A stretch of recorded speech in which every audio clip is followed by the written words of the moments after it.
I'm going to be doing this demo today. This is a test I did for the subject, and we're going to be doing the paint along.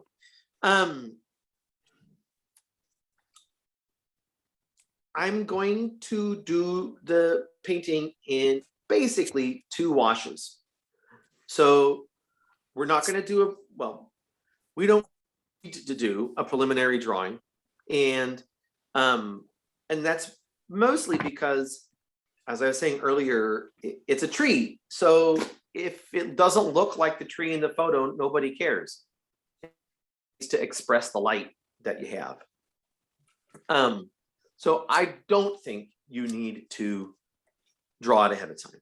And I think these kind of wild and rascally marks that we're going to need to make the foliage look interesting is going to be better served by not painting with our pencil, but instead painting with our brush. So no preliminary drawings necessary. The other thing I was going to say is that we are going to do 2 washes. So this area in the background, all in here, is all done ahead of time, and in the first wash. And the truth is, it's hard to really do it wrong because a lot of it's going to get covered. So we're going to have soft edges, a lot of soft edges. I'm going to show you how to do it. And we do have these little streaks of light that are pushing through it, right? So that's really the focus of this background area, like this for the play.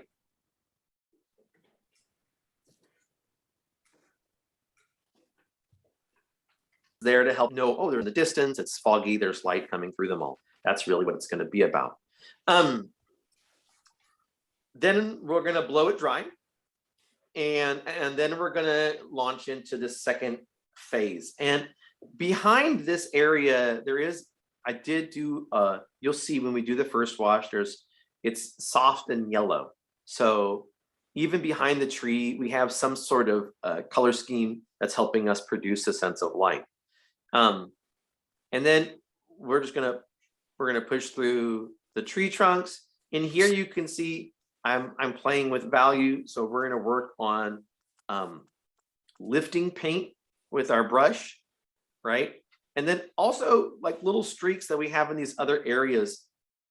A lot of these really come from painting wet into wet. And first I had this paler value everywhere. And then I just paint wet into wet, and we create the darker value around it, and we're painting negatively to basically to create the sense of light.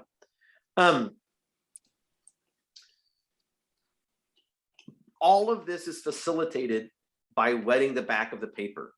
So I'm going to show you guys how I do that.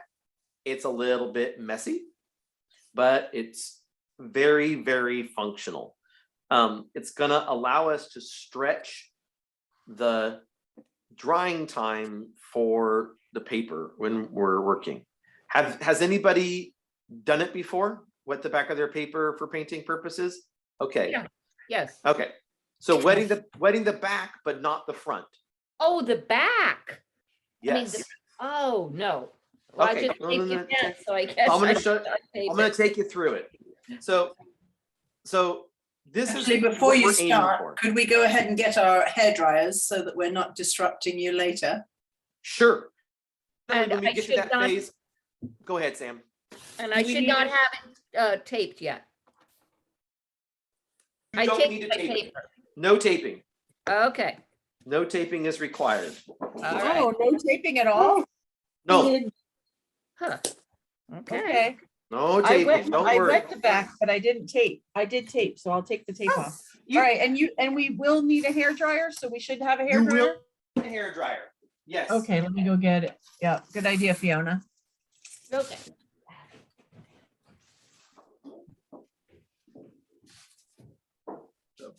Here. Are we gonna do a no tan? We gonna look in. it's not a bad idea. So Sorry, I actually sorry, wasn't really Cindy. sure about it. I thought about it, but we have enough time because the class is longer than a typical demo. So I'll say yes.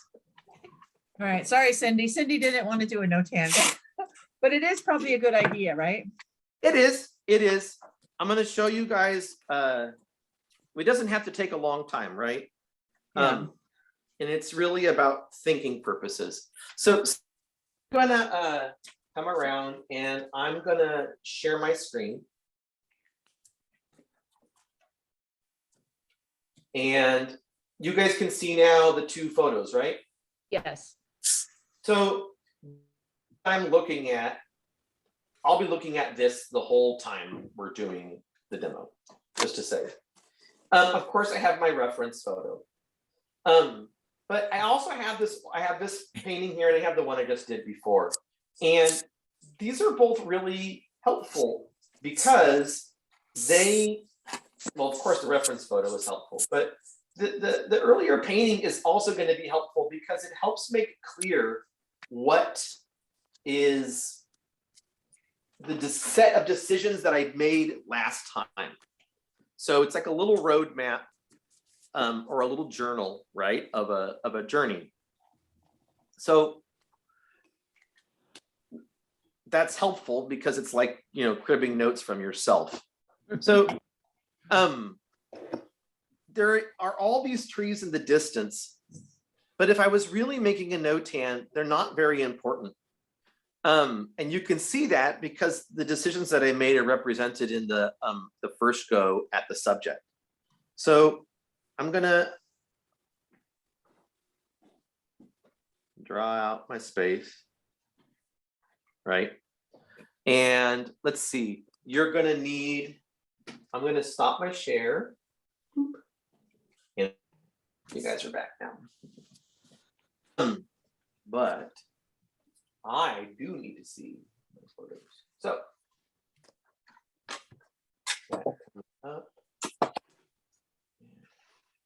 all right, so you guys are currently seeing the camera. The document view that comes down to where my notan is. Yeah. Perfect. Okay. So really what I want to focus on is just the shape of this tree. And when I do a notan, I mean, of course, sometimes I work negatively, but for something like this, what I'll really probably just do is work dark, like I'm doing now, and then I'll come back in with white. And so it's super not watercolors at all. But the goal is, for me, is it's a tool, it's a thinking tool. So I need to be able to go backwards and forwards through space with the values. Something I do like about this subject is that the trunks are guiding us through the painting, right? So they, like a trunk would normally do, they're all slightly converging down here. They're opening up into the canopy as we go. Here, I'm looking at my photo and I'm mentally dividing it into quadrants. So like I can see in the reference photo that the tree actually extends past halfway in the photo, right? And then there's this branch that comes across and it's way above the halfway mark, way up here. So I'm using the notan as a way to get acquainted with the composition, and so that later on I'm not like, oops, that branch was supposed to be in some other spot, right? So now there's a bunch of stuff here that's dark in the original photo, but I'm going to leave it open so we kind of have a little escape hatch out of the subject. I don't want to keep us bound inside the frame too much. So just to say, I'm gonna change things here, and this is gonna remain open on my notes now. Now that I have the trunks in place, they're gonna guide the shape and location of the leaves. And it is worth saying that the leaves are not that dense. There's lots of little openings in the canopy, right? So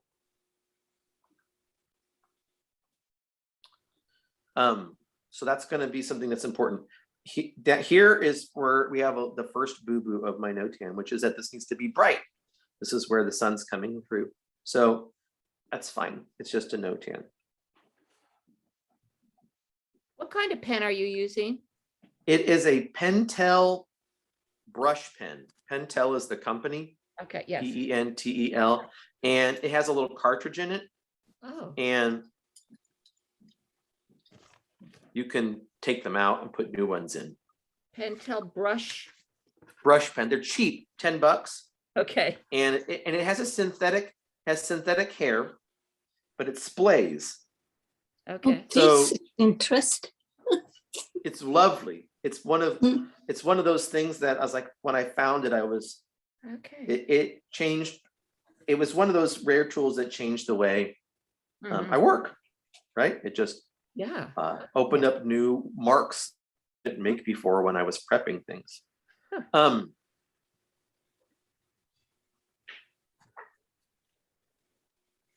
And then down here, there's these bushes.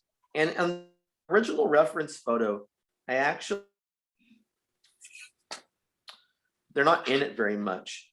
But for this, since we're doing a quarter sheet, well, I'm doing a quarter sheet, I'm gonna say that, I'm gonna have it in mine. So there's one side, but it actually extends out past the canopy of the trees. If I look at the reference photo, they go almost to the 3/4 mark. So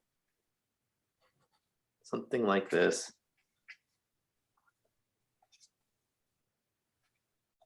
It's empty over here, so I'm going to bring this tree in, this little bush.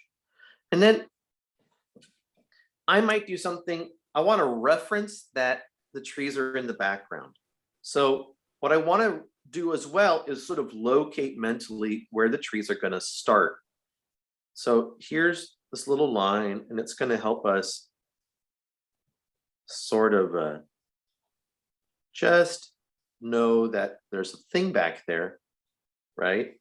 And we're going to include it. Now that I've got the darks in, I'm going to grab my tube of white.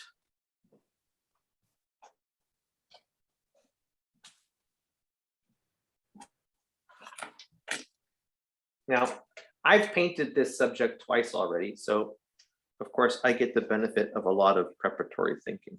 But so this is where the sun's going to come through. And it sort of cuts into the trunks. And here I can see the light is shining through, right? A little bit of light up here. Shining up there. So you can see helps us see the light better. And there are these little branches here and there, and sometimes I like to indicate them because they help us to see how we're going to divide the space in interesting ways, right? So I like these little bits of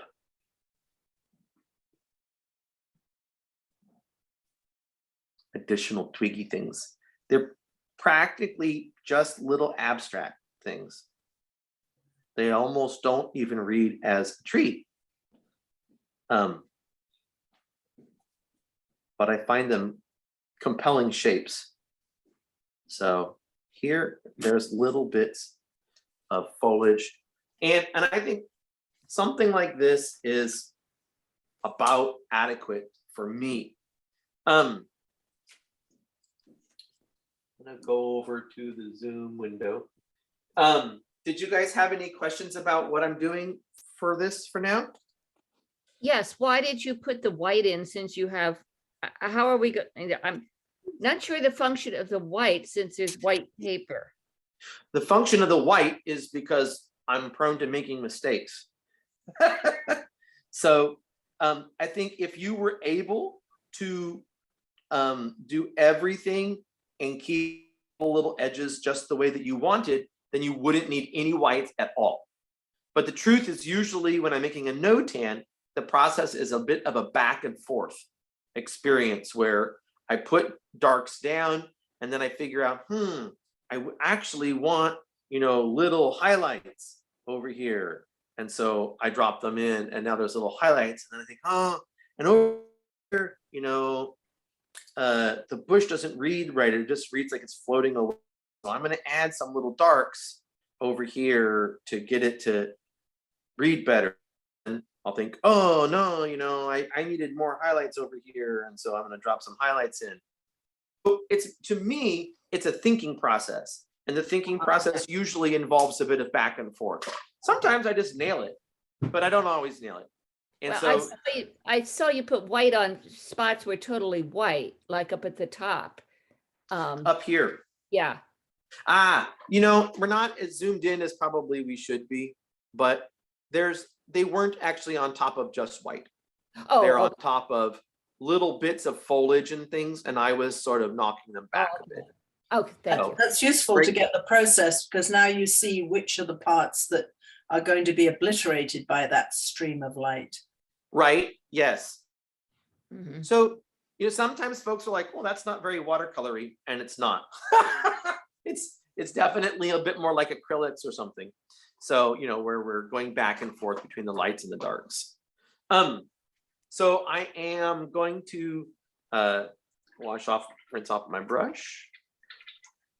And I was going to go over my paints and whatnot. And then I wanted to jump in. So just to say, and I was going to remove this. Did you guys have any other questions about the no-tan? No, but if I can't find my hair dryer, can I not do this or Well, should I just do the first part and then just do the second part later when it dries on its own? if I had to pick my poison, I would skip the first part and just do the second. Okay. But because that'll be the bulk of the painting time. Okay. It's probably 1/3 in the background or less, 1/4, and then everything else will be what this no-tan is about. Okay. So Or Cindy, if you use 2 pieces of paper, you can do the first part on one piece of paper, the second part on the other, and then later that's on, true. you'll Oh, later yeah. on That's be able true. There to. you go. Okay. That critical So- thinking you learned from that 4th grade teacher, Sam. That's right, that's right. So Exactly. I like to use gator board backing. So gator board is a foam core, but it has a hard cuticle. So it's very, very light. And that allows me pack multiple boards sometimes if I'm going out to paint. It lets me store them easily and move them around. I have big sheets and small sheets, so they're great. And they're not particularly expensive. I think it's like 40 or 50 bucks for one big sheet. And then you cut it into smaller sheets. You have it Velcroed onto your easel? Yeah. So I'm painting standing up. Yeah. And so this is on top of a can you get this to go? On a tripod, right? Yeah, it's on a tripod. It's the short of it. I was trying to get it so you could see Okay. down. That's the head of the tripod. So I have it on a tripod, and then I'll just have multiples, and then I'll paint something, and then I'll often paint more than one thing when I paint. Like I'll do one, and then soon after I'll do another. And this allows me the ability to just leave the paper on one, it goes away, and I pick up another board, another backing, and I bring it over. I want to line this up with the camera. There we go. I generally, if I can, paint with 2 cups of water. So I'll have a clean cup of water and a dirty cup of water, and I always have a sponge. And for this painting, I have a small selection of brushes. I have a mop,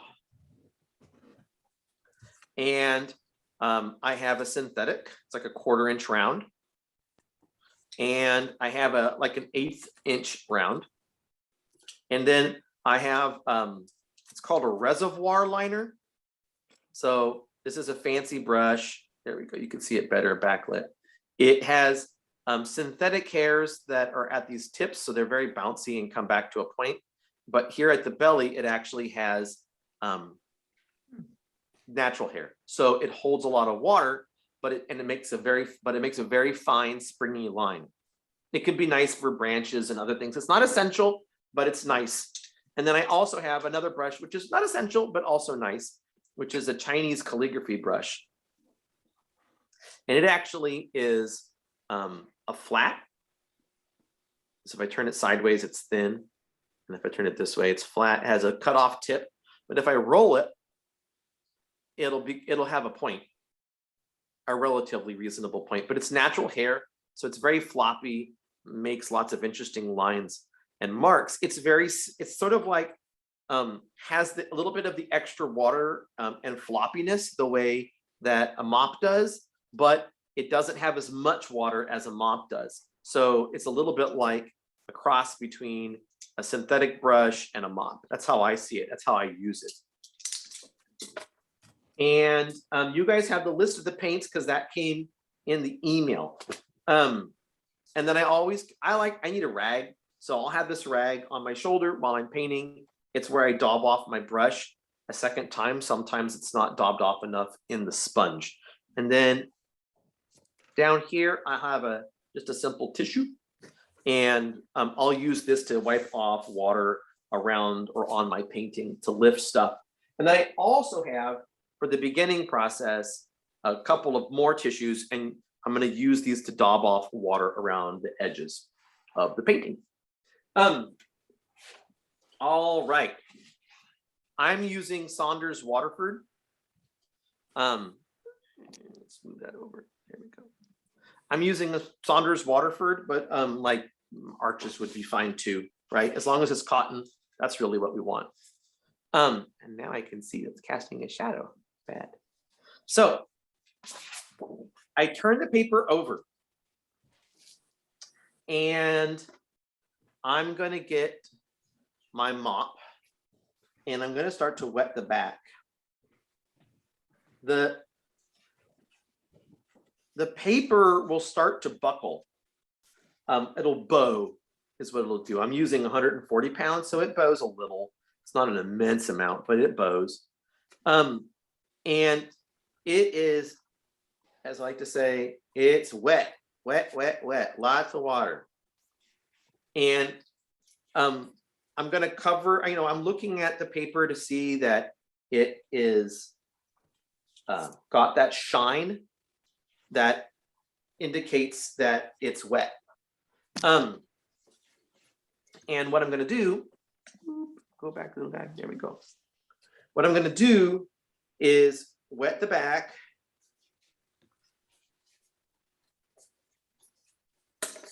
Turn it over.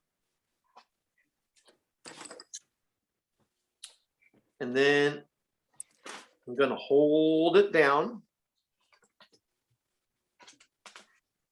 And I'm going to let water tension do its job. I might hold it down for something like 10 seconds.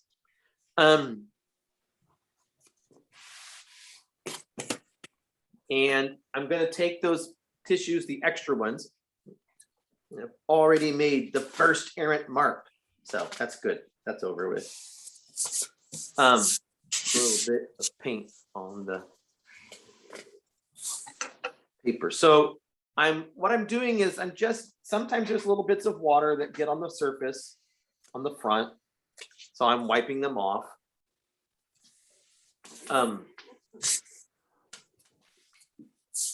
And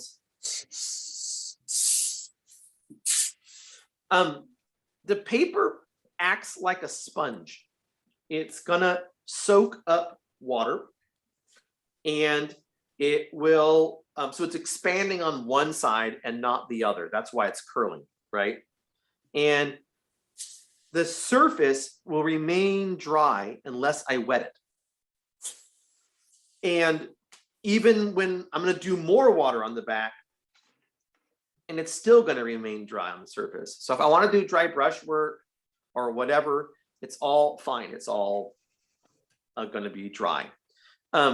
But there's this reservoir of water inside the paper, and it's going to make working wet into wet.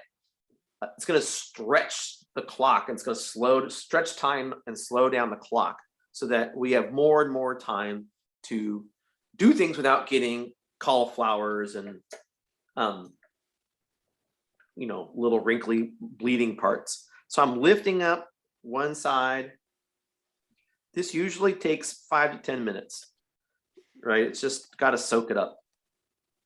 That's interesting you're doing this, because I found mine's already, mine's lifting at the corners too. Yeah, Light. and it does. So you just have to keep reapplying it like wallpaper until you have it lying flat? Basically, the short answer is yes.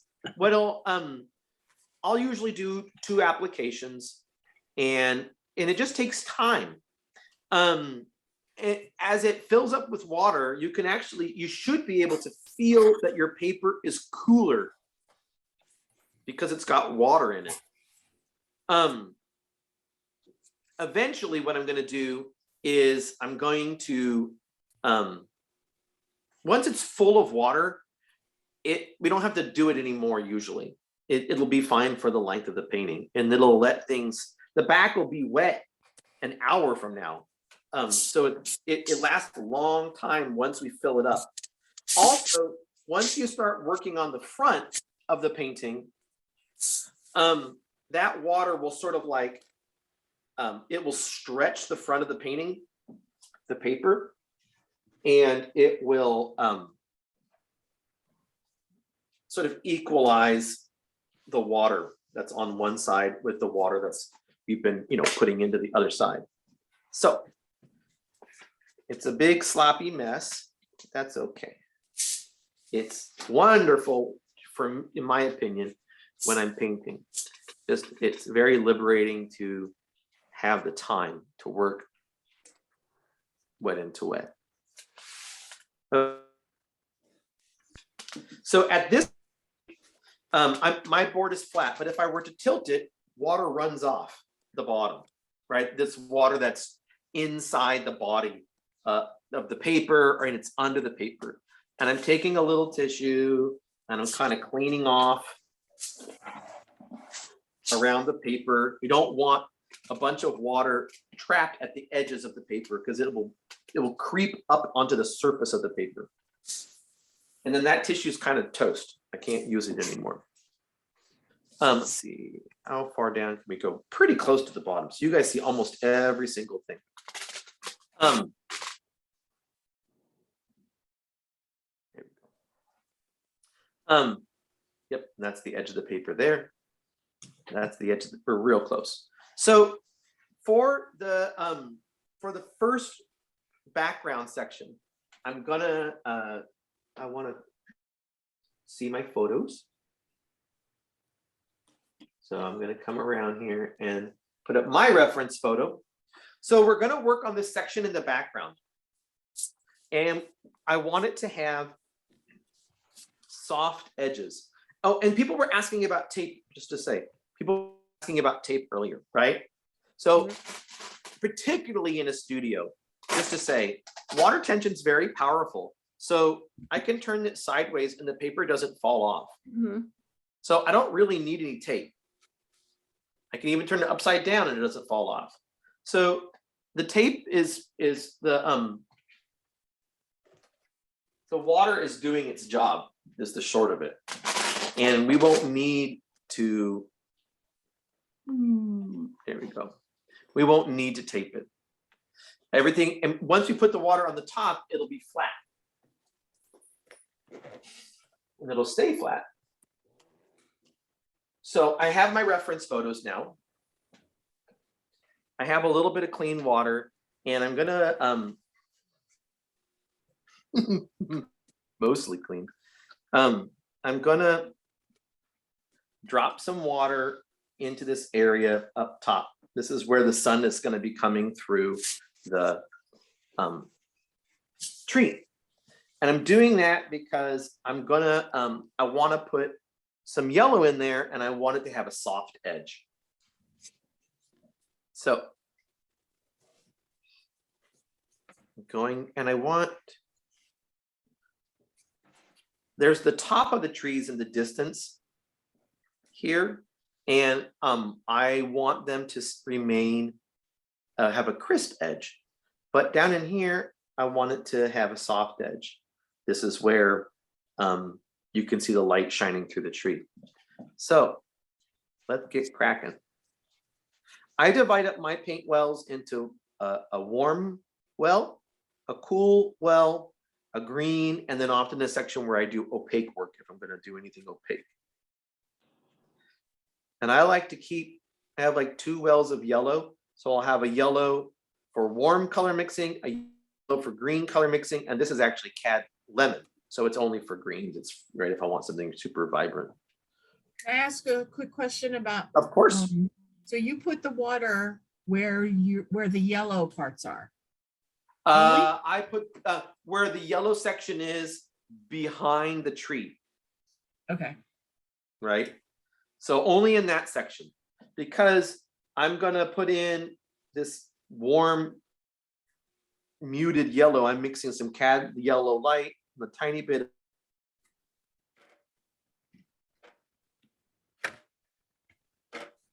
You're frozen. Warm, right? And Okay. Yeah. So you're freezing up a little bit, Steve. I didn't know if it was me or you, but probably me. I don't know. Am I freezing for everybody? Yeah. it's only for a second here and there, so it's probably Okay. okay. I'll try to move as little as possible.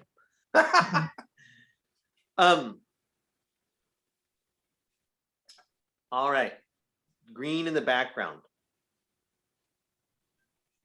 So I am mixing up cad yellow, and a little bit of like cobalt blue or something. I'm just getting a green, mixing a little bit of burnt sienna. That was too much. Mostly I want to make a muted green, right? It's pale, it's muted, it's a warm green. It's not got tons of blue in it. This is for the stuff in the background. There we go.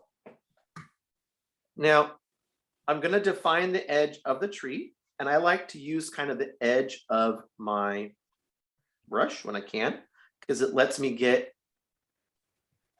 little bits of rough edges that look a lot like foliage, right? And you can see where it is soft. The edges are soft, and you can see where the edges, where I have a firmer edge.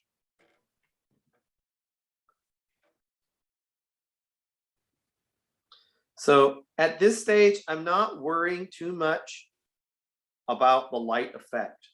That's going to come in a minute. Down here for this little bush, I actually am going to try, it's like I'm painting an edge of a tree just at I'm doing it from above. So what I want is a little broken edge for the greens there, because those are going to be little speckled highlights later on. So I'm preserving it. This is what happens when you paint it before. I learned it by failure.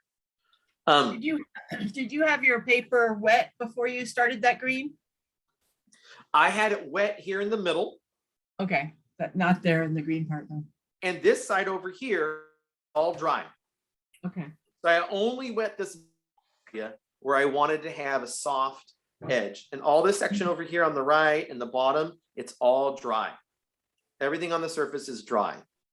Okay.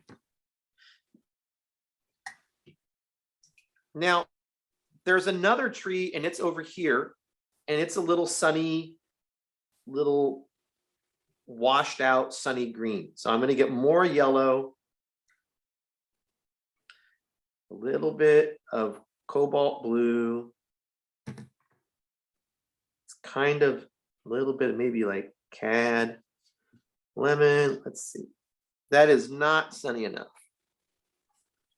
So I'm trying to mix up a little bit more yellow. And I'm not going to actually drop in some cad lemon, and I think I have arrived at what I'm looking for. So right now, these are just going to smoosh into each other. There's no edge between them, except for the fact that we have a change in hue. Right, so there we go. It's a good lesson in how to be free when you paint, not worry about Yeah, too much. don't worry about it too much because it's the background, right? So it's just stage setting. It's not the most important part of the painting. So now what I'm going to do is I'm going to get some clean water, and I put it in. I have my brush. I daub my brush off. I got a little bit of water in the brush, right? And I'm going to paint with water. So when I do these little strokes, at first it looks like almost nothing, but the water takes time to do its little work. I can dry the brush off a little bit, and I can start to pull out pigment. And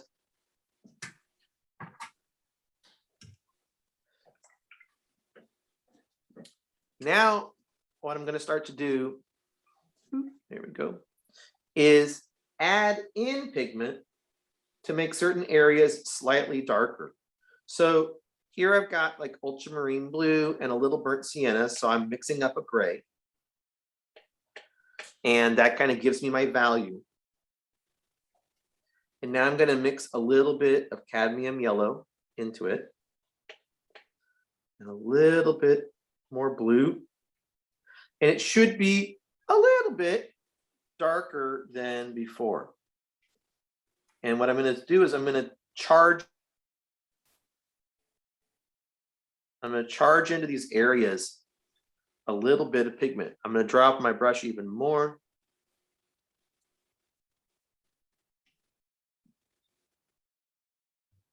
And I want it to be a little greener. It's not quite green enough. It's kind of gray.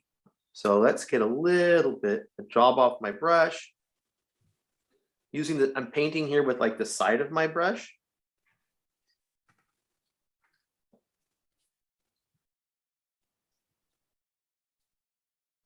Daubing it off. You don't need a lot of water to paint wet into wet.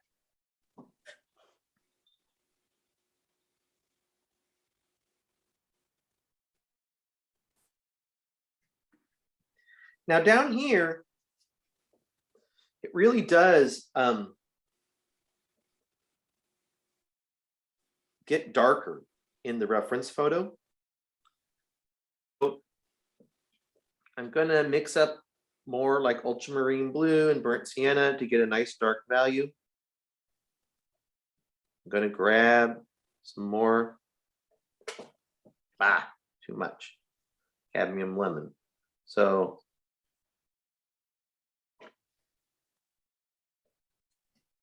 trying to get a muted dark green. I've got a little bit more ultramarine blue.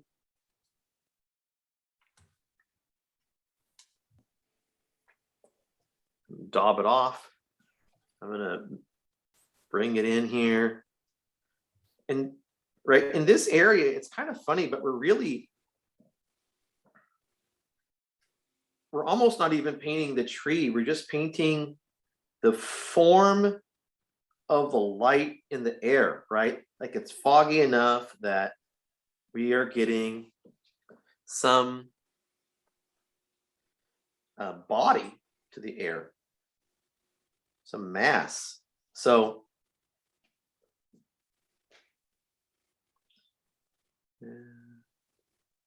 up a little ultramarine blue and burnt sienna again.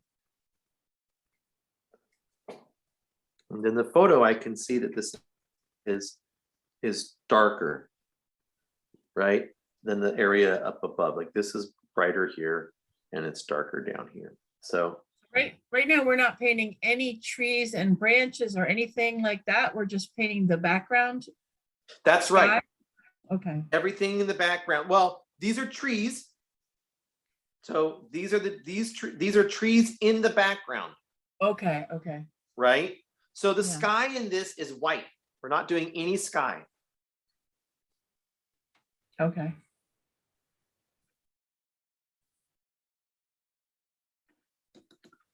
Froze again. Yeah.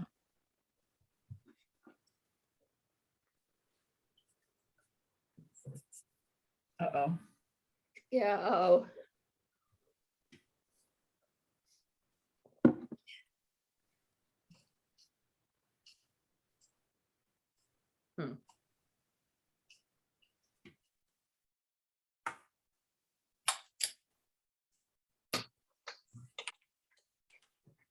Steve, can you hear us? I think he froze again. Yeah. Yeah. Oh, well, we're plowing on, Steve. We're making our streaks. Oh, I think he got booted out, but he'll come back. Booted it out. Yeah, he dropped out. His internet must be glitchy. Here he comes. He'll be surprised to find we've almost finished our painting. No, Right. I I'm need back. to come back. Yeah, I'm here. That's embarrassing. Clearly, I need Alright. better Wi-Fi. It's okay. It happens That's to all of us. Can you sometimes. pin me for a moment? I pinned your, Perfect. This is what I need. And what I'm going to do, Sam, is Yeah. I'm going to attempt maybe to only run it through my phone. And I'm going to turn off the camera that's feeding, that's on my webcam. but then you can't see what you're doing that's the only thing. But if you want to do that, that's fine. Either way. Oh, froze up again, but maybe you're right. Maybe he's right about that. That might Me help. in an effort to reduce the load on my Wi-Fi. Yeah. Okay, got it. Yeah, good idea then. I'll show you. Okay. Oh, I see what you mean. Yeah. Like that. Yep. Okay. My hope is it's going to make it easier for us to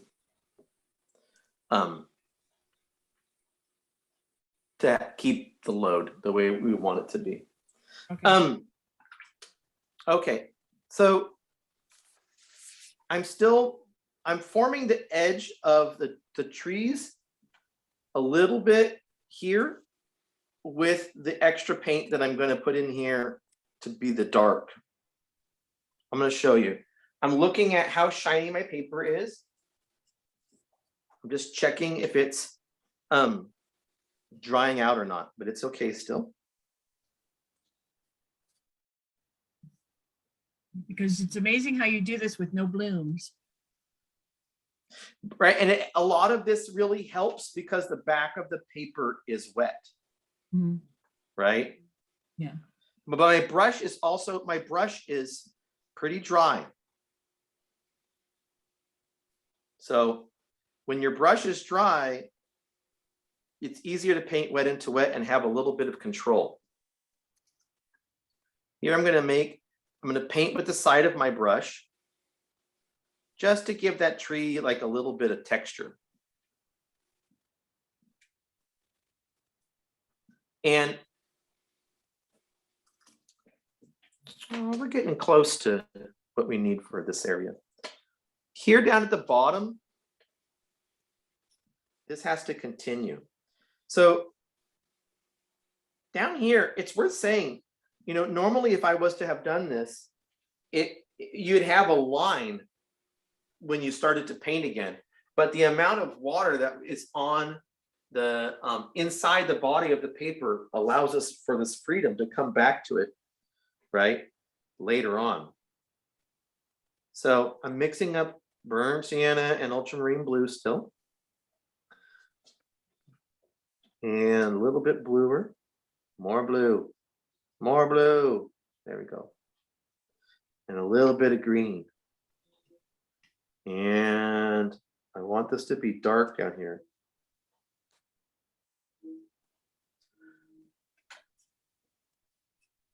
So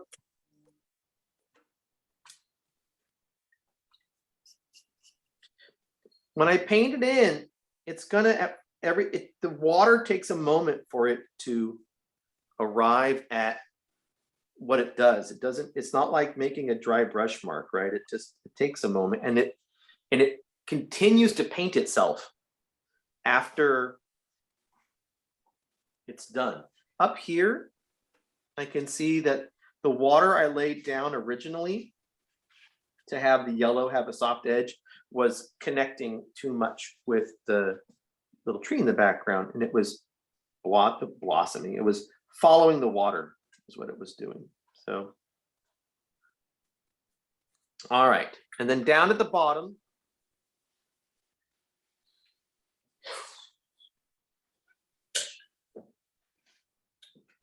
I'm going to look at my reference photo. There we go. Down at the bottom, you can see in the photo that it like transitions onto a ground plane. And there's some blue shadows down there. It's like a little path or something. So I'm painting with the side of my brush again, and I'm shifting over to blue. Now, in this area in the bush here in the corner, and this area for the bush over here, there are two values of green, right? There's the sunny green that's on the top. It's a little bit got a highlight on it, and then there's a very dark green.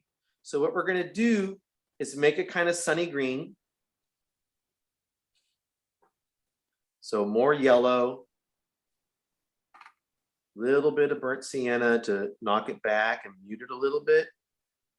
But it needs to be more richly vibrant than the other sections. And I'm using the side of my brush, and I'm keeping little bits of the white for that feeling of light that we have to preserve,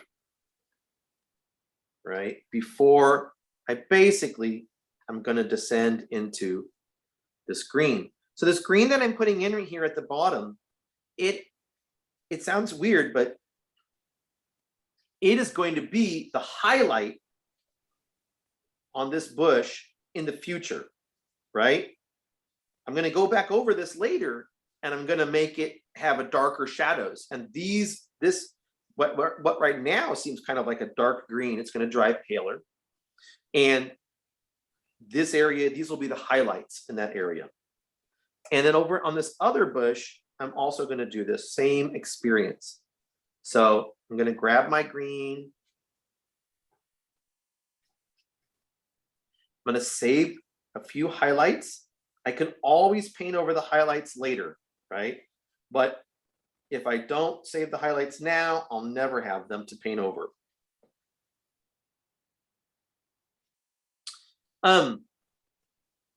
How is this going for folks? It's tricksy. I understand that. Maybe we should all hold them up for a minute whenever you're ready. Let's get through the green. Yeah. And then I think we'll be fine to do that. Okay. So once again, I'm still using this kind of a little bit sunnier green that I mixed up. I have like, this is cobalt turquoise green, but you could use cobalt green, cobalt blue, and a little cad yellow.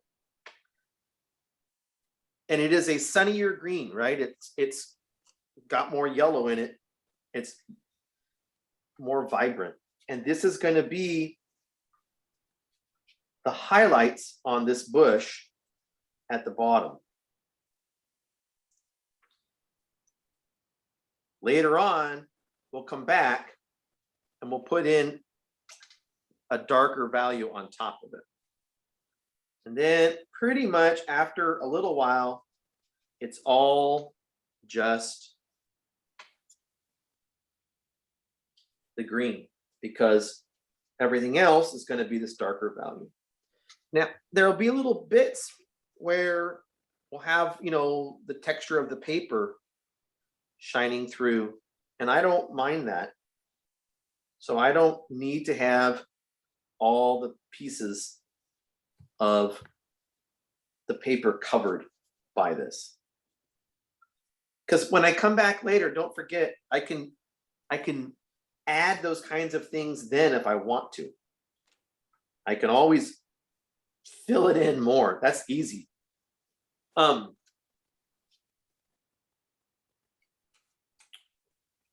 Okay, so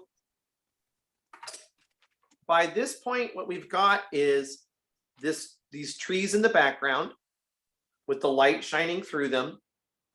These shafts of light, either they were preserved and they're just water, or we painted water to help make the pigment disperse away from that area, and then we added the darker values around it to get the shafts of light to appear. So I'm going to put the zoom window is now maximized on my painting on my computer. So folks, if you've got questions or you want to show me what you're interested in, this would be the chance to have you get pinned. From here, what we're going to do is blow dry it. But I'm going to talk to you a little bit about the blow drying as well in a sec. Go ahead, Sam.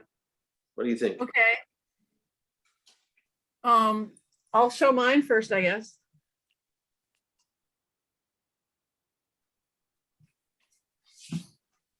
Whoops, Whoop. uh-oh, I'm off. I guess that's the downside of not taping it, right? Well, the Well, funny part is mine normally doesn't come off like that. So yours isn't wet enough on the back. Yeah, and it's on foam core, not gator board, so maybe that's why too. But Maybe. anyway, But I like the shafts and you got the bright light, right? yeah. All right. All right, who's next? Fiona. All Nice. right. That's Yeah. pretty. Now, Fiona, down at the bottom of your of the painting where the path is going to go, Mhm. anything that you want to have be a highlight later that's not going to be white, you would need to put in now, right? But other than that, that's looking great. I'm really happy with that dappled light and then the shining through. I really think that's an Yeah, effective way to do it. 100%. I agree. So do you have your little path already in there, or whatever that is that's going on down in the bottom? I dropped in a little yeah. baby bit of blue. I guess that was, Yes. we missed that. So that All is right. in there too. And it's Okay. not much, but you know, if you want the path to feel cool and shady, but not as dark as everything else, then you got to put it in now. Got it. Oh, I don't even have a path. Okay, Tina, are you ready to show yours? Oh, I have something here. Okay. Oh yeah, yours is falling off a little bit It's too. so wet. Yeah, very pretty. Yeah. And Nice. I'm telling you. I have problem mixing colors, so I tried a lot of stuff. Yeah, that's okay. Yep. All right. And at this Um, phase, everything, as long as it's soft, we're all golden, right? Because everything's going to have the story is going to come out of the tree. So they're going to communicate between the back and forth once the tree goes in over the top of this. All right. Cindy, you want to show yours? Nice. Yeah. Yeah, not It's too too defined. That's the goal at this phase. Not too defined. So that's good. We're not overtelling the story. And Karen. Also, I like the shafts of light, right? That are coming through. And so, Karen, I could see that your paper is slowly starting to buckle underneath it. Can you see how there's like a section that must be dry? So I'm going to show us a little bit about wetting the back a second time and about blow drying it. And then we can try that on what you guys are doing as well. So the paper, as it slowly dries, like it's curling up over here for me. So I do have a mister that I use, right? It's like for cooking. And, but you could do it with a brush. And I'm gonna lift the paper up and I'm gonna wet it and then slowly lay it back down. And the goal is just to recharge the back. There's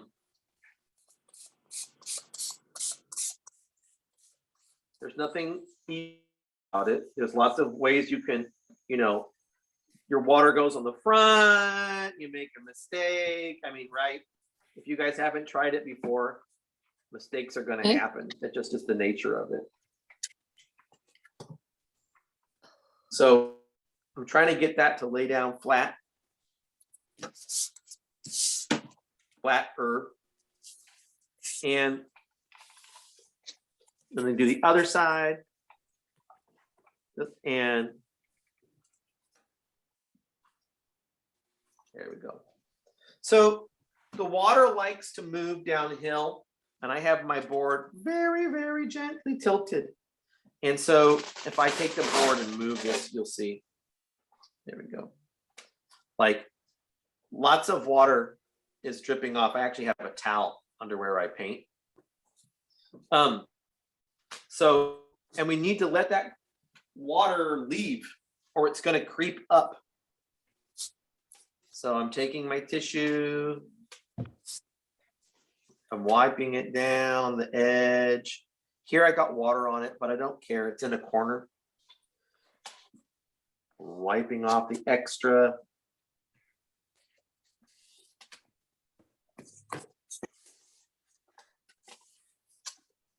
And then I can tilt it back to being flat.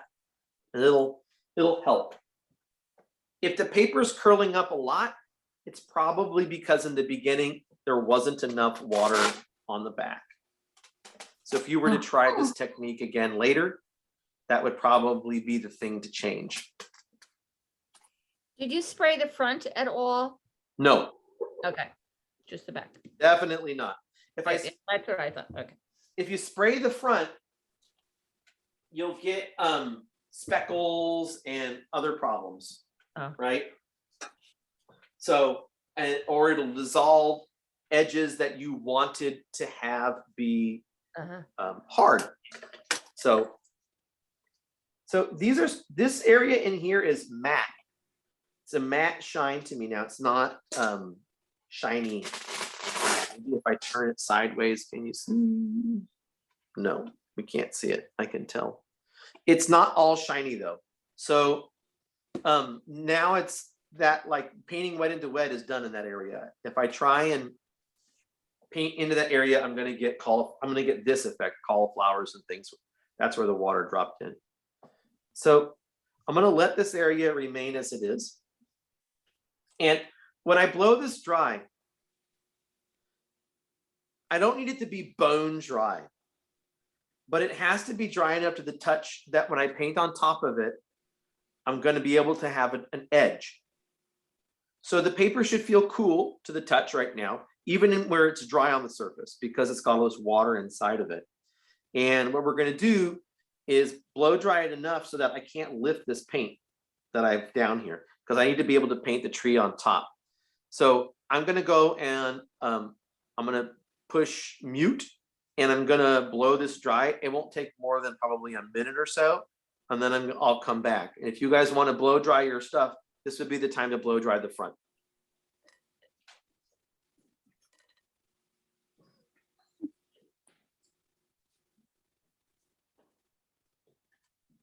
How long have I been muted for? Oh, I see.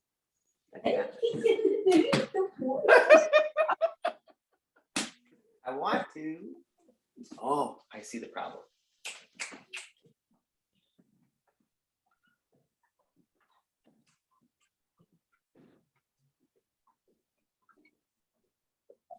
The controls are on my camera. So, boop.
Now we've got everything wrinkling back up. I guess we'll be spritzing the back again. That's a good question. If your painting is falling off, then you need to spritz the back. That would be what I would do. But mine as an example is still staying on. No tape. So it can be done is the short answer, but it takes a little practice and you have to be patient in the beginning to get it to gather enough water. May I share what I'm using as a backing because I didn't have, outside of foam board, which I decided not to use, I'm using an old cookie tray that doesn't have edges, deep edges. Oh, that's a clever idea. I don't see why that wouldn't work. And it's adhering pretty well. Yeah. It's Water firm and tension's amazing. yeah. So the surface of the paper is dry, but it's still got water inside of it. And if I were to lift this up, it's wet on the back. Still, right? For me, this is still adhering to the paper with water tension. So I'm going to look at my reference photo. And we want a lot of, what I see are a lot of muted gray greens and gray browns. There are a lot of muted bits in here. And then little pops of warmth. So I'm gonna be painting this wet into wet. What do you use to make your gray? Ultramarine blue and burnt sienna. Tried and true. And I would say these grays are warm grays. So they're pale gray browns. So I'll be using the mop a lot and this Chinese brush a lot, right? But something in this size scale is what we're gonna want. Because what I'm gonna do, just like when we were doing the no tan, is I'm gonna brush in the trunks and they're gonna guide the shapes of everything else.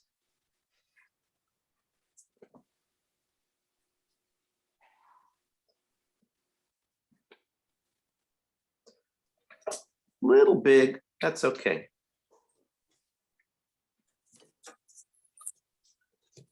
I like to try and get dry brush work at this phase because it can feel like light on the trunk.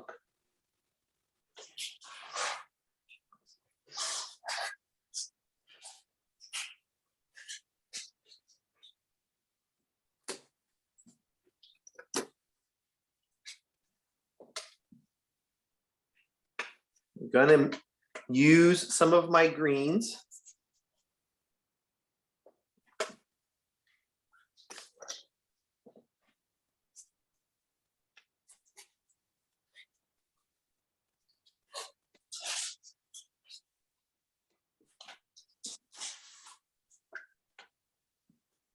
So we're gonna need, here I have like ultramarine blue, cadmium yellow. We get kind of a muted green. I want to warm it up a little bit with burnt sienna. Maybe a little bit more cad yellow. I'm just trying to get a kind of sunny, I guess it's kind of like a sunny pea green, right? So, because nothing in this should be. So I'm using the side of my brush to get, no, we didn't do that. That's okay, done. In the background, there's a little tree over here, but that was a missed opportunity. We should have done that on the first wash and it didn't happen this time. So that's okay. If I was really interested, I don't know if you can see in the reference photo, there's a little tree over here in the distance. After this whole painting would be finished, 100% dry, absolutely dry, then yes, I could go in and I could actually wet this. Everything I've painted would remain.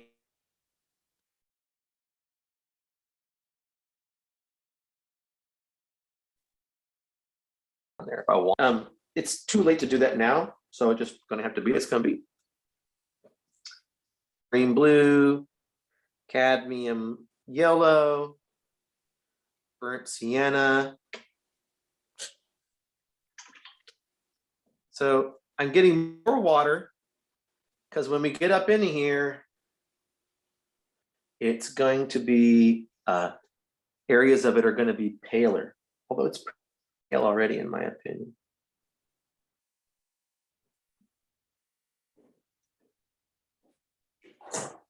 And then I'm always daubing it off. And that's also why, you don't use a rag on your shoulder, which I don't know anybody that does except for me. Then you might want to use a tissue or something to allow yourself to make dry brush marks, right? Whatever is required for you to do that. I like to use the side of my brush.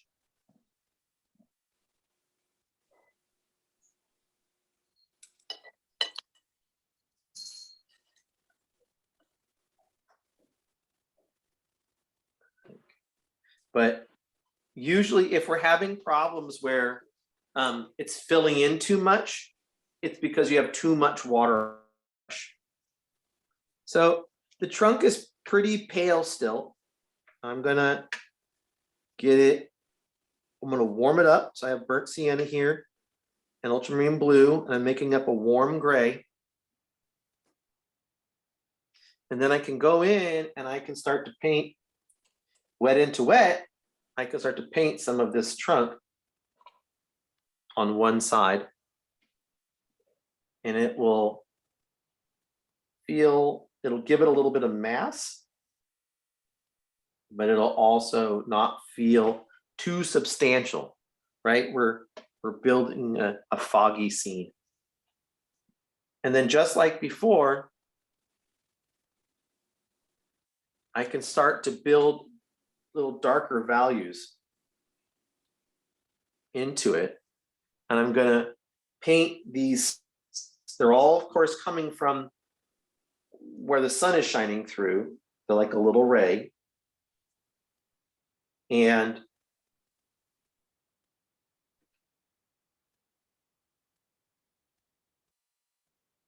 it begins to build that shape, that feeling of light. I'm getting my little mister bottle, and I'm very gently from far away, so far away that I'm on the screen, I'm just dropping a little bit of water into this. So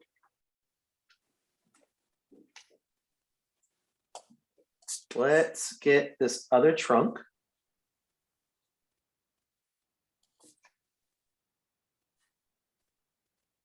There we go.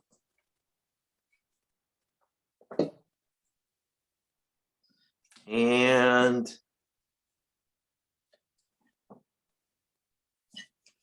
another trunk is going to go. I'm going to rinse off the brush for this part and get paler paint. Oops. And once I have the treat, right, just like we were doing in the no tan. I see there's a branch that comes across.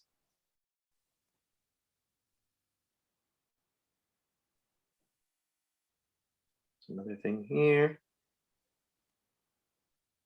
Something comes up. So I like to do it in this way because then I can sort of hang the foliage from these branches, right? And so for sure, everything from the first round of painting is finished. It's not wet. I'm painting over all of it and I get as much dry brush work as I want.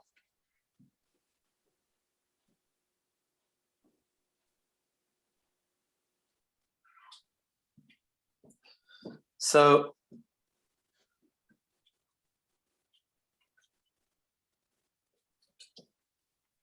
I'm gonna start mixing up lots and lots of greens over and over. And just to say, my sponge is really, really wet.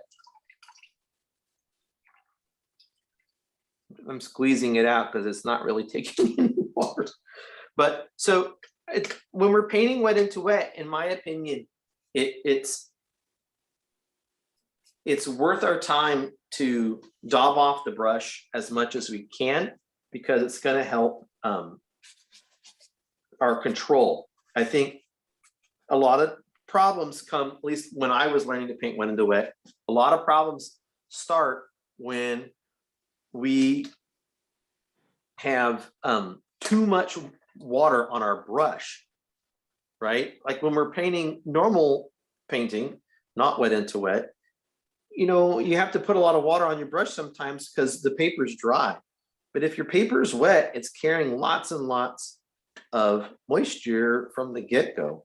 So if we want to have any kind of control over our shapes, then we definitely need to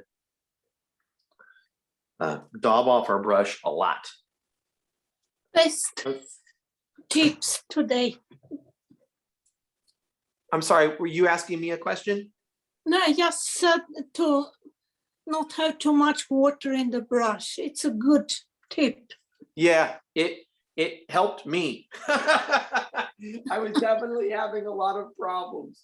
And reducing the amount of water on the brush helped a lot. So this should all still be wet. Here I'm making fingerprints when I'm putting my finger in it because it's all wet on the back. And now that I've got these basic shapes in, I can start to make darker values on top, right? And sometimes they'll retain their shape. That's great. I don't mind that. Other times, they should be sort of bleeding into the edges. I like to use, like I said, the side of my brush. So And the paper on the surface, you know, everywhere that we were painting before, of course, it's wet, but anywhere that I've not added paint, it should be pretty dry. And so that's how we're going to get this combo effect where I can have really soft edges, but also really staccato edges, right? Where there's lots of paper texture. Steve, you've Yes. right where you're working, where see that nice little almost circle of sunlight that you have in your photograph there. Are Yep. you going to soften the branches that you just put in, or Yes. are you going to, okay, because I'm Yep. thinking about how to approach that and whether I should keep it wet. Or So- not keep it wet, make it wet. No, don't make it any, it should still be wet if the back of your paper is wet enough. Yeah, So in mine, it is, got it. but, right, but I understand we're all learning and stuff. So,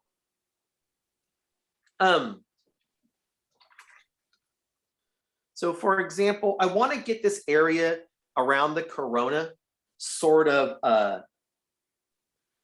locked in with the darker values. And then what we're going to do is we're going to drop in some warm hues here that are paler, and then we're going to lift pigment out also. Good, good. But first we need to get whatever the darker hues are that we want to get in. We got to get those on there, and then we'll charge into them the warm honeyed hues, and then we'll lift off of it as well to get that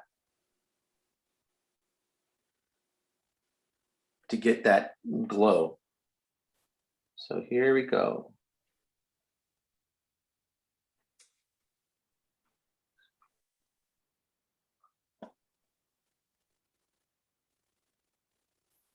So this is all still wet into wet, just to say, right? Yeah. It should not be drying out.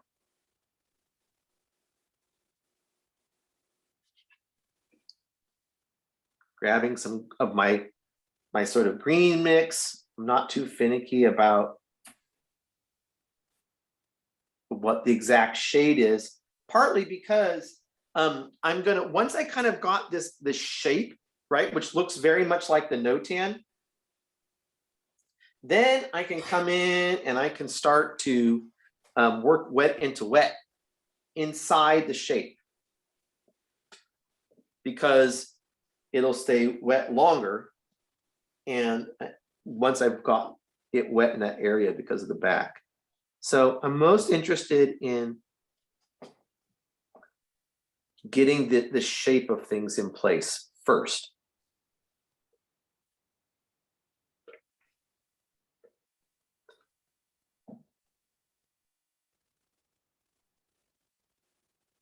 So my brush is all smashed up. If I was using a mop, I would have a kind of smushed up mop, right? Something where I can get interesting edges. I would daub it off as well. Even more, it's pretty dry, right? And now I can get little dry brushwork marks that are going to be hard to do otherwise. Okay. I'm going to work on this area because it's like the last side of the circle around which we're going to build this glow. So I've got a kind of sunny green again, and I'm looking at the reference photo, right? And I'm just trying to get my darks in here. And you can see when I'm painting that the brush is pretty dry, right? I'm leaving dry brush marks a lot. So the brush is not soggy by any stretch.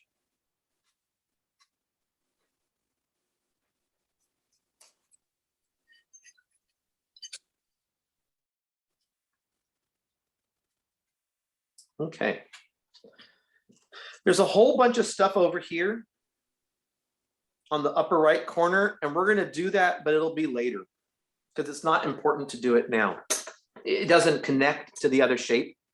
So we're free to paint this primary shape the way we would like. So I've switched brushes. I've got my synthetic now.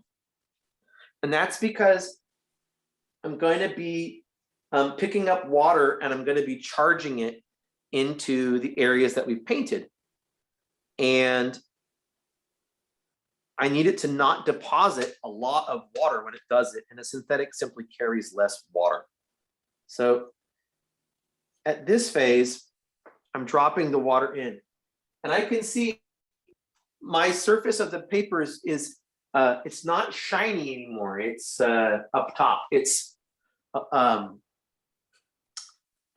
I would call satin finish, right? So we're going to have to work with that. I'm going to show you how we're gonna reapply a darker paint over the top of this, and it's going to help us kind of re-wet and activate that area so it'll stay wet longer, so we can work it a little bit more.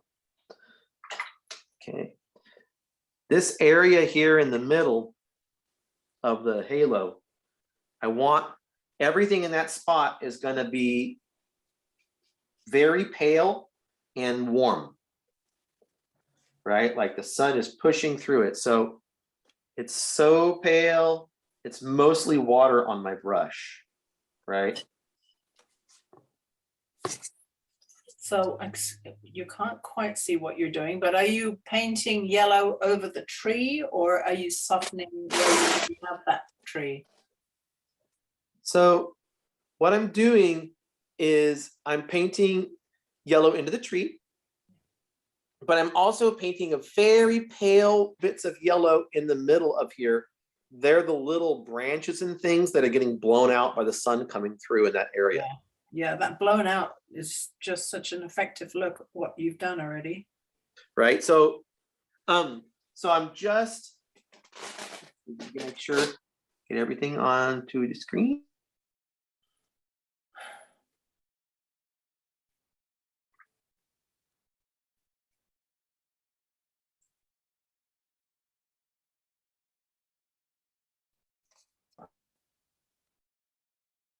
I think we're frozen for a minute here.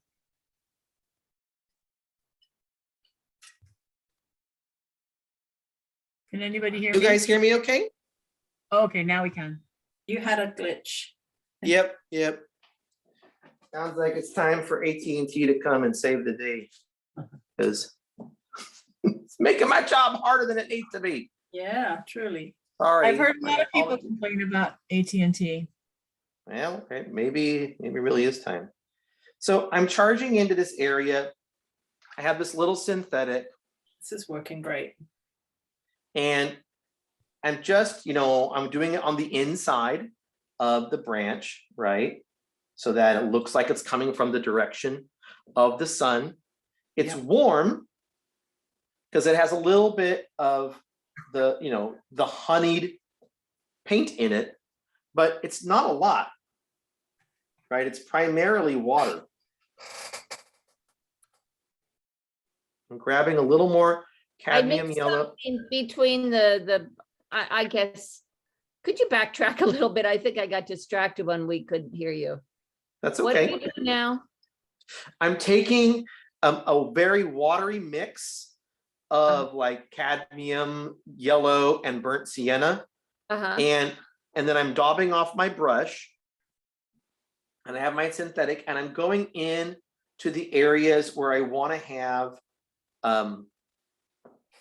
warm honeyed light in those areas. So there are little spots where, like on the one side of the trunk, we would like to have light there, right? So one side of the trunk has light on it and it's warmer and it's going to be brighter. So I'm adding this water in, yellowy water mixture into it. Oh, and now since the back is so wet, it stays wet enough to be a soft. Yeah, So- the when we're charging it, we shouldn't be getting, right? I will say something else that I normally carry and use is a mister. And that in itself is its own magic skill, because you don't want to blast your paper with a mister. But You should use you a do Mrs. need, instead. what's that? You should use a Mrs. instead of a Mr. Yes, just yes, this is not a mister. So I'm like 3 feet away when I'm misting. Very, very gentle amount of mist, right? It's on, I want it to just gently hydrate it, but not actually hit it. In fact, if you put too much, of course, it could lose the edges. That's bad. And then you don't have all your delicious, gorgeous, staccato edges. So we definitely don't want to do that. I'm gonna take my little, I'm gonna wait. I like to do little splatters, but I'm gonna wait. So now we've got this kind of shape place. And I'm gonna get a darker mix, ultramarine blue and burnt sienna.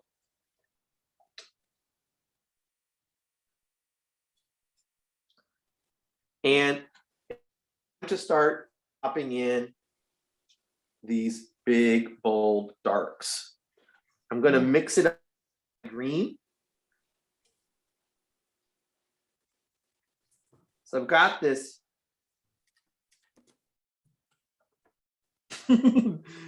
dark pea green. I'm going to put a little bit of blue in it.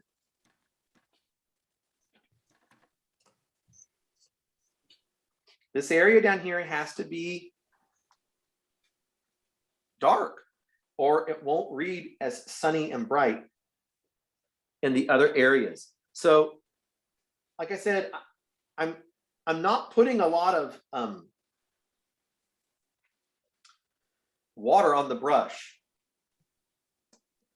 I'm actually kind of painting with the side of my brush, so that I get little interesting marks, and it's charging into the areas that we've already painted, right? So I want little textural bits. I'm going to tap my brush. I'm rotating my brush the direction that I want the splatters to go.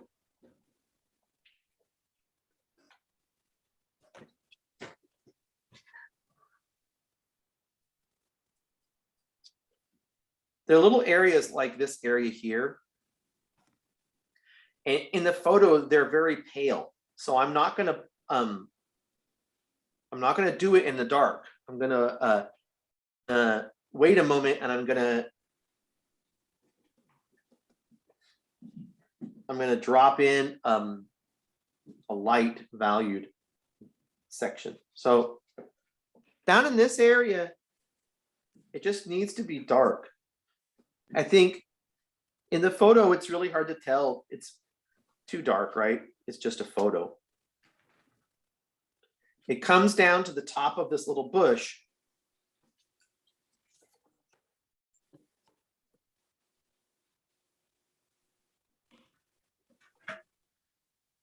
Here's like a little branch that I drew before. I want it to be a little bit darker to help that light shine by contrast.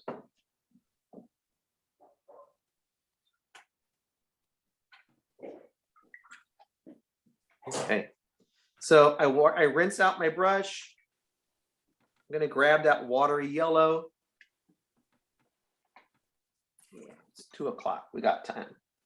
I'm putting in very pale yellow burnt sienna comboed little branches in the background. These are, functionally speaking, these are branches that are on the other side of the eucalyptus tree. They're getting blown out by the sun. I'm gonna grab a little more yellow and burnt sienna. And it's a stronger mix this time. And I'm gonna drop in actually pretty strong yellows in this area. And we're getting into this phase where we're gonna lift the pigment out of some of these areas. So I'm gonna, before it dries. So I'm gonna grab clean water. I'm gonna daub off my brush. And I'm gonna lift the area like on this trunk. I'm gonna remove the paint. And I might even push it hard enough that I'm gonna remove the paint right where the edge was. So the tree just disappears. There's no edge. That's what makes it so effective. Right, you can't really tell that it's the tree is there anymore. You're blinded by it. You don't need, almost your brush should be dry, right? I mean, I wouldn't actually use a truly dry brush, but it needs to be, if you have water, what's gonna happen is you're gonna charge the area with the water, which we don't necessarily want. So it's a delicate in terms of the amount of water. You don't need much. I'm gonna do it over here on as well. For this middle section, and I'm looking at the reference photo. There's an area where I think the light is strongest. It needs to be clean water. Otherwise, you're gonna leave a streak that's gonna run up the side of your tree, right? Okay. And close. And I'm gonna lift this out. I rinse off my brush. I leave the streak in. I rinse off my brush. I daub it, right? I'm trying to get it, all these little streaks to aim back to the sunshiny part. So by removing some here and here, make this little shadow appear in between. So it's a little back and forth between them. I'm gonna grab a little bit of this yellow. Up in here, I can see there's like little sunlit yellow branches and stuff. So I'm gonna just dry brush them in. And I'm going back and forth between, like, here I'm gonna do a little bit of something dark, like a branch maybe, or some little details over there. And then I'm gonna get this dark, I'm gonna daub it off, and I'm gonna go on the back side of the tree.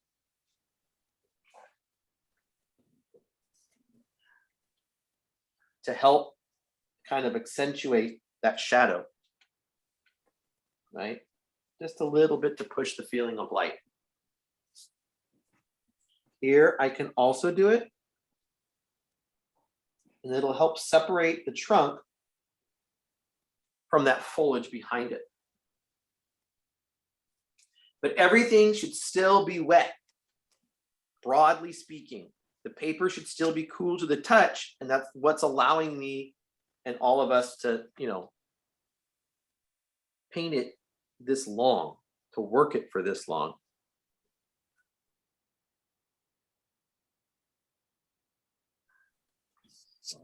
So one of the other techniques that I like to use is the tissue. So, and it's just a normal tissue. It's just, you know, for working in your kitchen. And the paper is in this area in the middle, the paper is getting what I would call a satin finish. I'm going around the paper to get the light to shine off of it so I can see. So one way that we remove the pigment is with a brush, a thirsty brush. It has to be wet but thirsty, and then we can get little streaks and things. The other way is to use something like a tissue. And it provides a kind of directionality to the pigment coming out. So I'm looking at the reference photo, and I'm following it a little bit. But I'm also just playing with removing the pigment where I think it needs to go away so that we have this sense of a corona, right? So this is a little bit wonky there. I got to fix it up now. So, yep, I'm looking at the light reflecting off of it. I'm going to tilt my board a little, if that sort of look correct.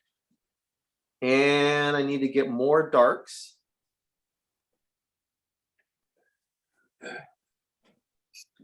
You guys are pretty quiet. That either means you're enjoying painting or totally confused. Did you have any questions? We're enjoying painting. Totally confused. Pretty much totally confused. Oh, I agree. all right. So this I'm area down I'm here- loving it, and painting with a huge brush is so freeing. Yeah, I love that. So I am coming in and the tree itself is still wet, right? So I can come in and I can get pretty dark, soft, dark edges all in here. And this is going to help us tell the story about this light on this foggy morning, right? If it's all too pale, then we can't really get it to do the job it's supposed to do. So I'm always daubing off my brush. I like to smash it around because this is just foliage, right? Is what supposedly is in here.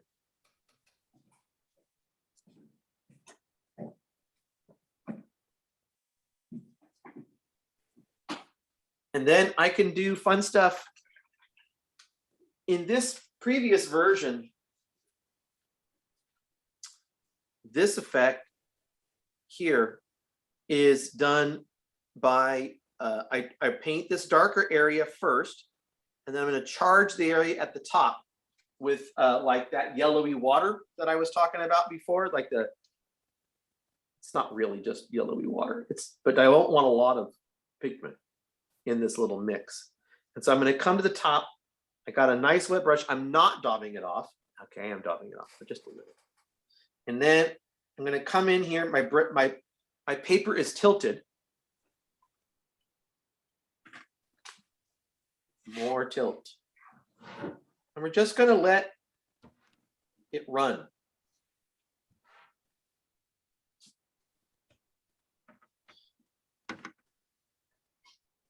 Tilt it more.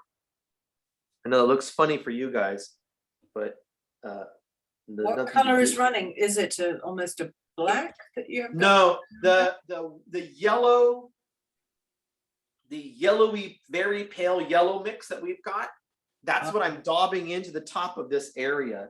And then it is running through the dark area. Okay. And I'm tilting it, right? And it's just creating a sort of very natural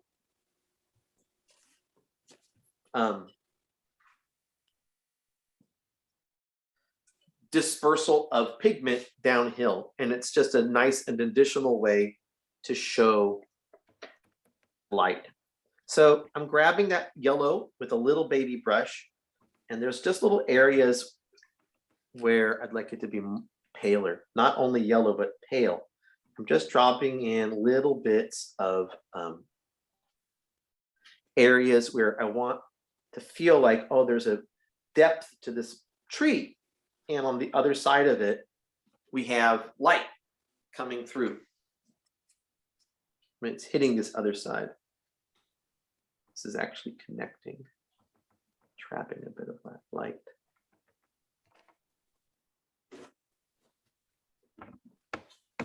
Yeah, I don't like that. So at this phase, I'm going to move into doing I'm going to put in a little bit more darks up top, and then we're going to do lots of foliage, right? I'm going to grab a little more yellowy water, and I'm just sitting here daubing it in, making it run a little bit, but not too much. And I suppose I could just like swipe it, but I wanted to show you guys another way to sort of create a feeling of light. So if I tilt this up and I make it flat again, right, in here is where the water's been running. You guys able to see that from where you're at? Perfect. Yeah. This area there. So But you wouldn't get that effect if you hadn't built up the darks around it. that's right. The darks are pretty essential for that experience. So now I'm into to me, we're past halfway. So something that might, let me see how wet it is. Yep. In little areas, I am known to use spittle, but I can do it with water to make little speckles. So I'm going to paint with water, and I got a clean brush with just water on it. I'm going to tap my finger, and then I'm going to drop this clean water into here. And sometimes the washes are a little too flat for me. They're not, they don't have the kind of activity that well, one, I find the action of water, what it does when I splatter it in, interesting.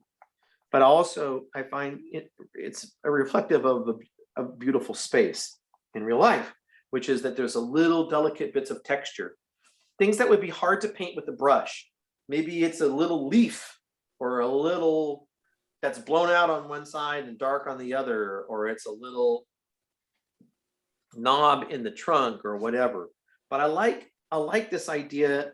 I like the results of teaming up with an element and letting it kind of play and do its own thing. So I get effects that I just don't seem to be able to get if I am painting it on purpose with my own hand. So I find that sometimes the results I get feel appropriately random and interesting when I splatter them in. So I'm Can I just. see what, oh, sorry. Can I see what you please. guys are doing so I can like figure out if I'm going in the right direction? Because I don't You want know. me to bring it forward? Is that what you're asking? No, I just kind of wanted to see how other people were interpreting what you're doing. So I can kind of figure out what's going Sam? on here. You wanna Okay, cycle yeah, we them can, through? okay, Okay. so I'll show mine Oh, go first. I Sam. guess. Yeah. All right. Let me spotlight here. Oops, Mm, I don't know. If you Yours can is see that. blown out a little better. okay. There we go. There we go. Just Oh, enough to see the wow. values. So Sam's getting her hard edges and she's getting her soft edges, right? The paper is still dry it's- on the surface. Yeah, Now it's yeah. sticking. And it's Mhm. stuck to the foam core finally too, which probably Gator board is better. Whoa, was, yeah. Famous last words. Okay. That's funny. Okay, let's Okay. see what, Fiona, do you want to show yours? Sure. Lovely. Yeah, that's coming along nicely. Is this too obvious though? Because I went in and swiped with the paper towel and it looks a little contrived, whereas this is still kind of soft and Yes, probably I would try and break it up with little, lay your brush down and get little dry brush marks. It'll help it. The other thing is, don't forget that at the bottom where you come down to your bush, we need to have an edge that's organic Mhm. and broken, because the broken edge is going to let us come back later and do other things, and we're not going to have this seam that we're trying to match or somehow erase, right? So soft brush where the It could be dark- soft, but it can also be, it could be a soft brush, but it could also be a dry brush, but you have to have a broken edge with little bits of dry brush work. Yeah. Right? Then Yeah. then later you have something that you can play with. Yep. And boy, this looks the darks look much darker on through the camera. So Yeah. later on, Sam, I'll come and I'll photograph this and you can share it with everybody. Yeah, and you know what I found in the class, our artists are painting so much darker than I'm painting. We did one painting of the Golden Gate Bridge and mine turned out so pale, but everybody else's was nice, really nice and strong values. And compared to, because of the screen, because of the color that you see. Yes. So, That is not a surprise to me.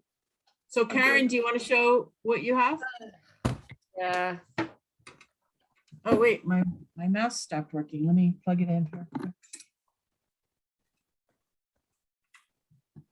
Okay, Karen, let me see, where are you here? I Okay, started hold, with way too much yellow with that sun, and then the too much, the too, that's all way too dark, and I can't do anything about it now. I Yep. try. And I'm Keep starting on to- rolling. I agree. But you So- got the first thing is to somehow be able to paint wet into wet in some areas and then have dry brush elsewhere. So you're Yeah. getting that, right? Yeah. It's good. It's okay. And I agree. I think if you were to paint something like this again, you can go pretty pale in the background and it will Yeah. help separate and create distance. Yeah. Mhm. Okay. Tina, did we see yours yet? We didn't, right? No, it's just a mess. Okay. Well, I shared mine, so you. You I have like a it. nice, You guys are brave. It just was too much water and then I got tired. Oh, there it is. Okay. and But I can see the contrast, the pale background and more color in front. So I will practice this. Great. Yes. Nothing like doing it more than once to have Yeah, because real results. That's there's great. Sydney. I need to practice. Yeah, I didn't know that, like, it had a dark edge down here, and then I thought, oh, well, that looks weird. So I already did something down here, but I don't know what I did, so. That's okay. This is a relatively sophisticated painting, so Steve, I- can you I see think- Cindy? Okay. yes, Huh? as well. So Oh. no, I think you guys are doing good, and I like the light you're pulling through with the streaks, Mhm. right? Mhm. That's looking good. That part looks good. I'm just adding a little bit of variety to these values and getting that backlit area in there. So on the right-hand side of the painting, we have up in the upper right in the reference photo, we've got foliage. And it's going to help us kind of close this in so that our eye is going to focus more in here. Right now, I tend to follow this and wander off the side of the composition. So for this process, you know, I'm just doing lots of dry brush work. That's primarily what I'm doing to close this side down.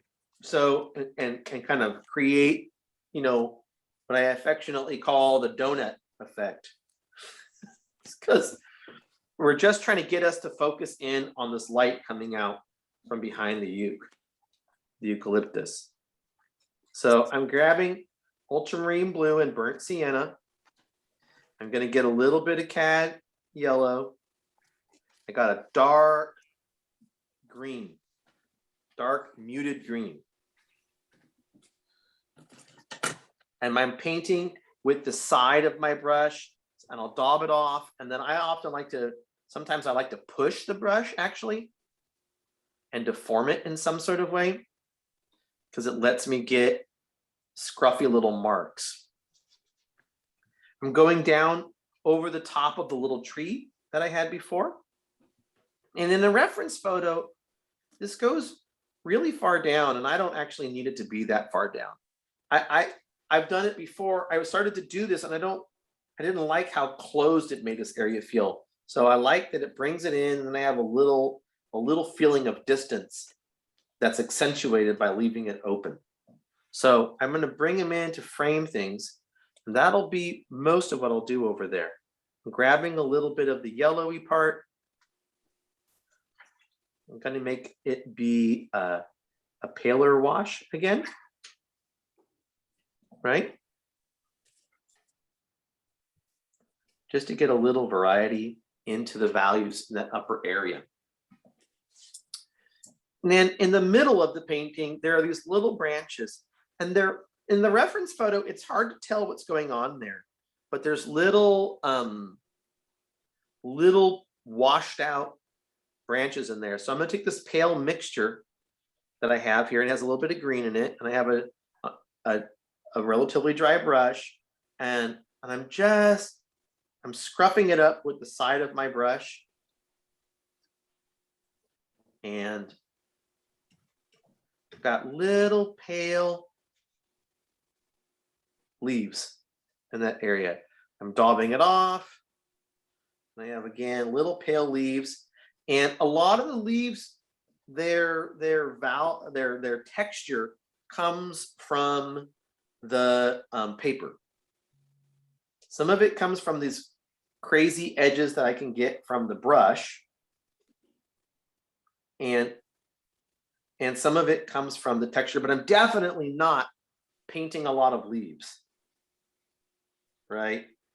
That would be exhausting. So I'm just sort of hinting at the leaves by having the texture of the paper combine a little bit with the texture of the brush. So we get just a little soft, watery wash, very watery there.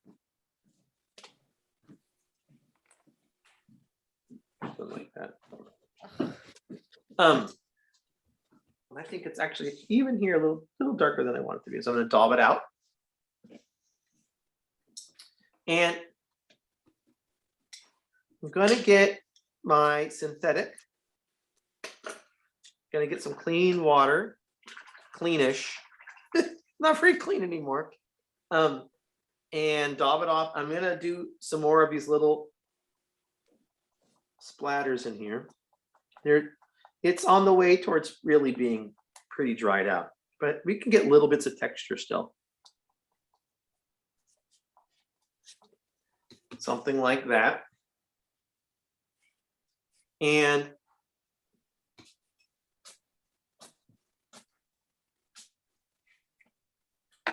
now we have, I'm at the phase now where we have something to do with this bottom area.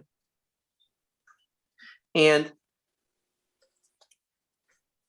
you know, it's not particularly sexy, but it has to, for me, if you're interested in the story of maybe walking into this area or something like that, like that's part of what's interesting to you about why you might paint this, then I do think we need them in here because they're dark and the tree is very lit and they're not. So I'm getting a big mop, mixing up a lot of burnt sienna and ultramarine blue. And my paints in my palette are wet.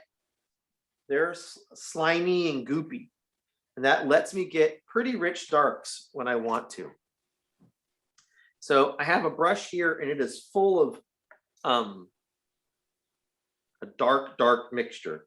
Then I'm going to get a different brush, and up here in the corner of my palette, I'm going to mix a relatively muted green, but nothing like that dark. Let me see if I can tilt this over. There you go. That green versus that. So I have the two brushes, and I have to daub it off. It was too much on it.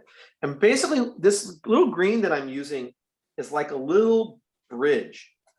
This area down here is all dry. I haven't painted on it in a long time. So all my edges are dark. You know, all my edges are hard. And I'm coming in and sort of starting up a new color. This is going to let me have a sort of smooth transition from this new green into the darker values at the bottom. Now, over here, where this green hits, I'm going to daub it off. Where the green hits this area in here, I need little bits of dry brush green because they're going to be a darker value on top of the background value. It isn't like that in the photo. In the photo, they sort of dissolve into each other, but it makes it really hard to read that area of the painting. Whew, that is dark. Maybe too dark.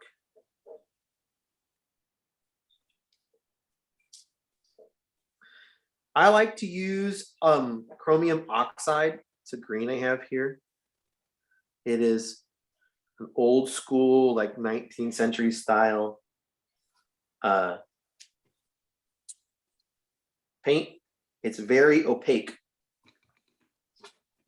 Okay, I'm going to tilt my board again. I want these two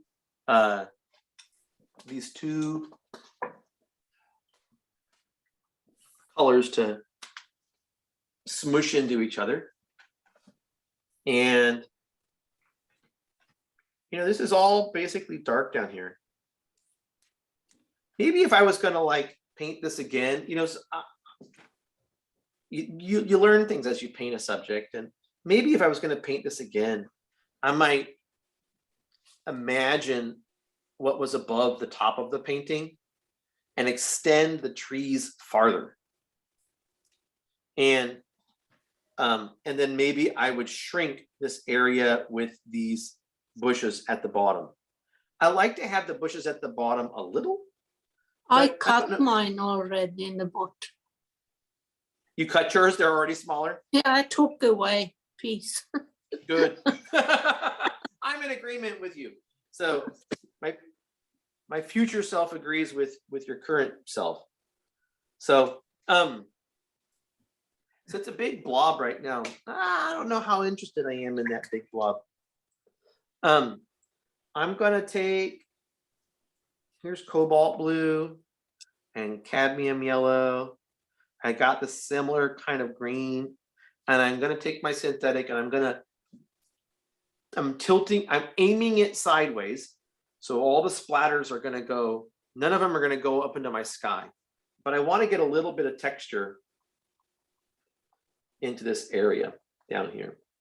That's the part I don't understand what you're doing. What do you have, So I'm water taking, or paint? I have paint on the brush. It's Yeah. this green down here. All right, And here we go. I'm going to show you on a different piece of paper.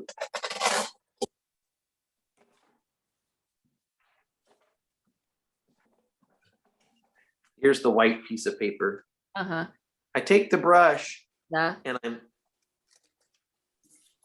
I'm tapping it against my finger. Okay. Oh, And I get splatters. Of course, the splatters go all over the place. It's a learned skill. I don't want, and if I go like this, just to say, the splatters are going to go in a different direction, right? They'll shoot that way. So if you're doing this as foliage, either you need to put a tissue over your sky, or you need to make sure you tilt your brush in the correct direction. Like I'm often walking around my painting. The reason I like to do something like this sometimes, and the mixture on that I mixed up is not super wet. It's kind of goopy, right? And so we have this result. But what it does is I can charge it into this, and it gives me little splatters that are inside of the darker value. So I get little bits of texture, right? Visual texture, which can be really compelling and dynamic. So you know, the paintings are all a process, and even this one for me is I'm going to take a little bit of water on the brush now. And I'm going to do the same thing in this area, and it's gonna mostly I'm creating texture, right? I'm going to even grab this darker value because I think that area at the bottom in my current rendition is bigger than I would probably have it be. I'm taking a darker value now, same thing, right? I'm just trying to create some value. And I did that. It splattered everywhere. So learn from my mistakes. It should happen sometimes. Sometimes it does that. The longer I do it, the better I get at it. I'm just daubing off the splatters that went in areas I didn't want them to go. So at this phase, I want to bring in almost black, but not for everywhere. So I'm mixing up ultramarine blue and burnt sienna, and it's thick, right? If I tilt my palette, it doesn't run. It stays in its spot. I mean, it's got water in it, but it's thick. And mostly it's going to let me create the final darker values inside of this little bush as I try to give it a little bit of interest. Now, the section is over here on the right. And I painted this before, and I felt like it was important to me after I painted it to keep this area a little paler, because the light is coming around the tree and it's bouncing off of things, and it is coming into this area. And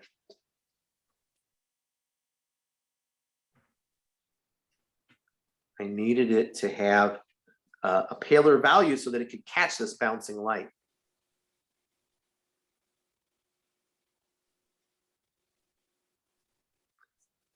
Going to squeeze this down into the darker values.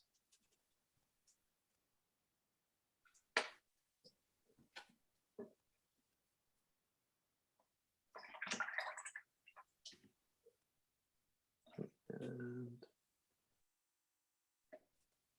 mixed up a little warmth again. This time I did this and I liked it all right. I'm going to try it again.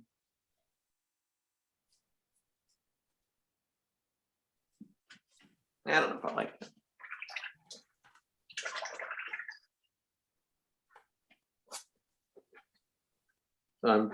I got clean water. And I didn't like that brush stroke. So I'm cleaning off my brush. I'm just kind of lifting it off. It wasn't doing what I wanted it to do. And at this phase, it's really the noodling around phase. So how do we get these little bushes to feel integrated with the rest of the painting, right? And tell the story about this light. So for example, I'm going to grab this little watery mixture, and the light in this painting it's pretty warm. It isn't like a cool foggy day. It feels like the sun's breaking through. At least that's what I remember, and I guess that's how I see it. So I'm bringing in a pale watery mix that's got cadmium yellow and ultramarine blue in it.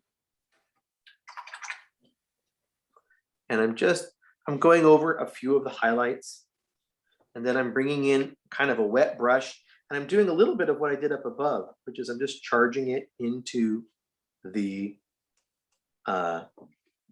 green. I'm going to do it over here too. Now that I like this idea.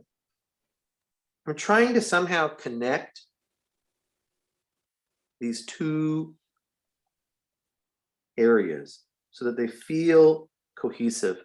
And just because they had a certain relationship in the photo, you know, doesn't mean that they're going to have the same relationship in the painting.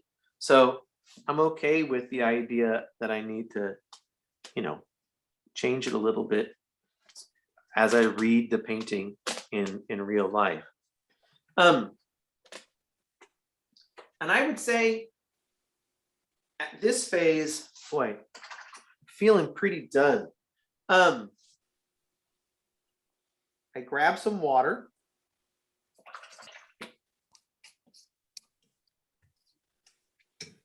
I'm dropping the water. This area up here is pretty dry. It's pretty dry up here. So I put some relatively clean water on it, and I got my little tissue.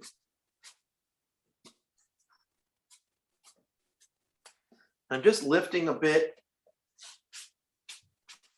to sort of have that backlight come through a little stronger in that area that's close to the center here, right?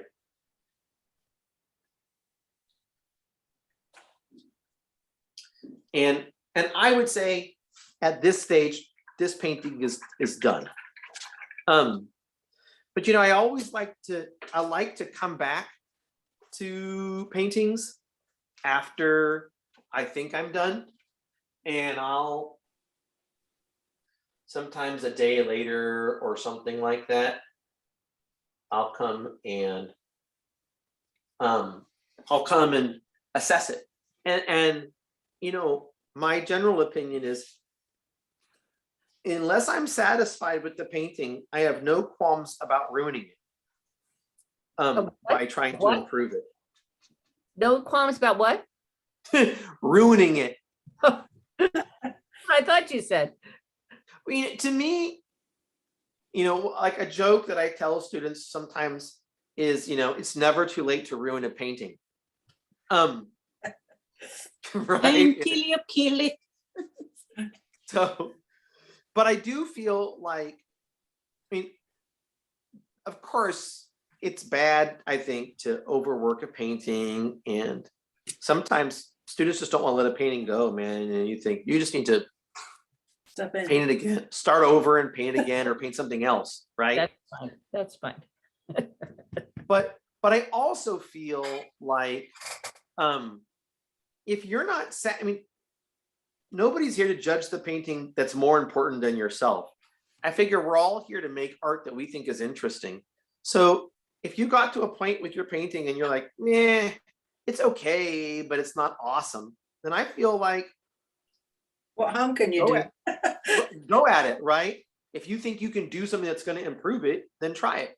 And although the worst thing that'll happen is that you'll ruin it. So, right? I figure then you know, next week you'll come back and do something different, and you'll know now that that idea worked or didn't work, depending on the results. So I feel like I'm not interested in making mediocre art. I'm interested in making art that I'm excited about. And so wherever I'm at, whatever my stage is at, and whatever I'm capable of doing at that time, I feel like, right? That's how I'm judging whether it's successful or not. So I'm always interested in pushing it. Sometimes I'll do it and I'll think, oh, that was kind of mediocre and I didn't like it, but there's nothing I can do to fix it. Oh, then that goes out and I do another one. Sometimes I do it and I think, oh, if I added this here and did this other thing there, it would really improve it. And sometimes it does. And then I've learned something new. So, I say the painting's done, but sometimes I'll come back tomorrow and I'll be like, oh, now I can see it with fresh eyes. And I think I should do, ABC to it, change it in some sort of way. Yeah. So that's my take on that anyways, Now, that's what Samantha often says too, and it's helpful to have it up for a little while and just see what you think, and maybe you'll just look at it and go, I'm so happy with that, or maybe you won't. right? Yeah, I definitely don't think stopping today is like, oh, everything's done. I never really get that experience, right? That's not how it typically works for me. But it's maybe- frustrating. It's frustrating when you don't know, or like, I'm having a problem with this bloody strand of light to the left. I'm happy with the other side. Sure. It's like I keep on futzing about with it, but now I've lost the will to live to get this right, because it's just not working. Maybe Right. would you be kind enough to take a critique and say whether or not to just darken if I put this up here for a sec? Yeah. Sam is gonna need to, there we go. Okay. Now, So I'm happy with this. Yep. This is still bothersome. And I started to drive up more darkness, feeling like the sunlight doesn't need to also come slanting down that way. So do you think if I just darkened all of this and let this show, it would be an advantage? I actually like where it's at. You have a little patch that's in just to what'll be the right of the center, the heart of the painting, and it looks really dark. Yeah, I just did that a second ago, thinking I would try and make more of a contrast, but maybe that's not the answer. I think it has to radiate out from the heart. So if you do it too dark next to it, then it doesn't look like the light is pushing through the fog. So I feel like the darks, if you're going to do darks, they should be on the upper fringes of the eucalyptus tree, right? Kind of idea, or down where the eucalyptus tree descends into the darker shadowy mass of parts. I feel like those are the areas where you're going to get the greatest benefit out of the darks. And this area, even in here, this is a mid value and not a very dark mid value. All the darks are down here or way up at the top or way over here. So it's like a little ring, concentric rings. As I get closer to the middle, they're slowly getting lighter in the middle and getting darker as they expand. That's a good thing to think about. You've got almost an N shape in the center there where that sun blast is Yeah. coming. Yes. Maybe that's an accident, or maybe did you plan it that way, or is it just the way it worked out? Which shape? You have an N of sunlight, as I see it from you looking at your screen. That's where the sun blast is. Yeah. And I have nothing that sort of like drives the eye to that one central sun blast. Maybe I need more of a one singular focus on where the sun is shining through. Like sure. In that. I definitely think the background, of course, is expressing all the radiating lines on this side, basically, or only in the background. And I really feel like if I didn't have these over here shooting into the middle, that the eucalyptus tree wouldn't express that sense of light in the same way. So I don't think you need to have rays going out of a lot of different areas. I feel like you just have to select the areas that are going to sort of unlock the symbol. Yeah. Right. And then the other parts would do it. I don't know if I answered your question. Oh, that's great. I'm totally in accord. It's helpful to get the feedback. Can I see everybody else's? Yeah, please. Yeah, who wants to be next? You. Me? Okay.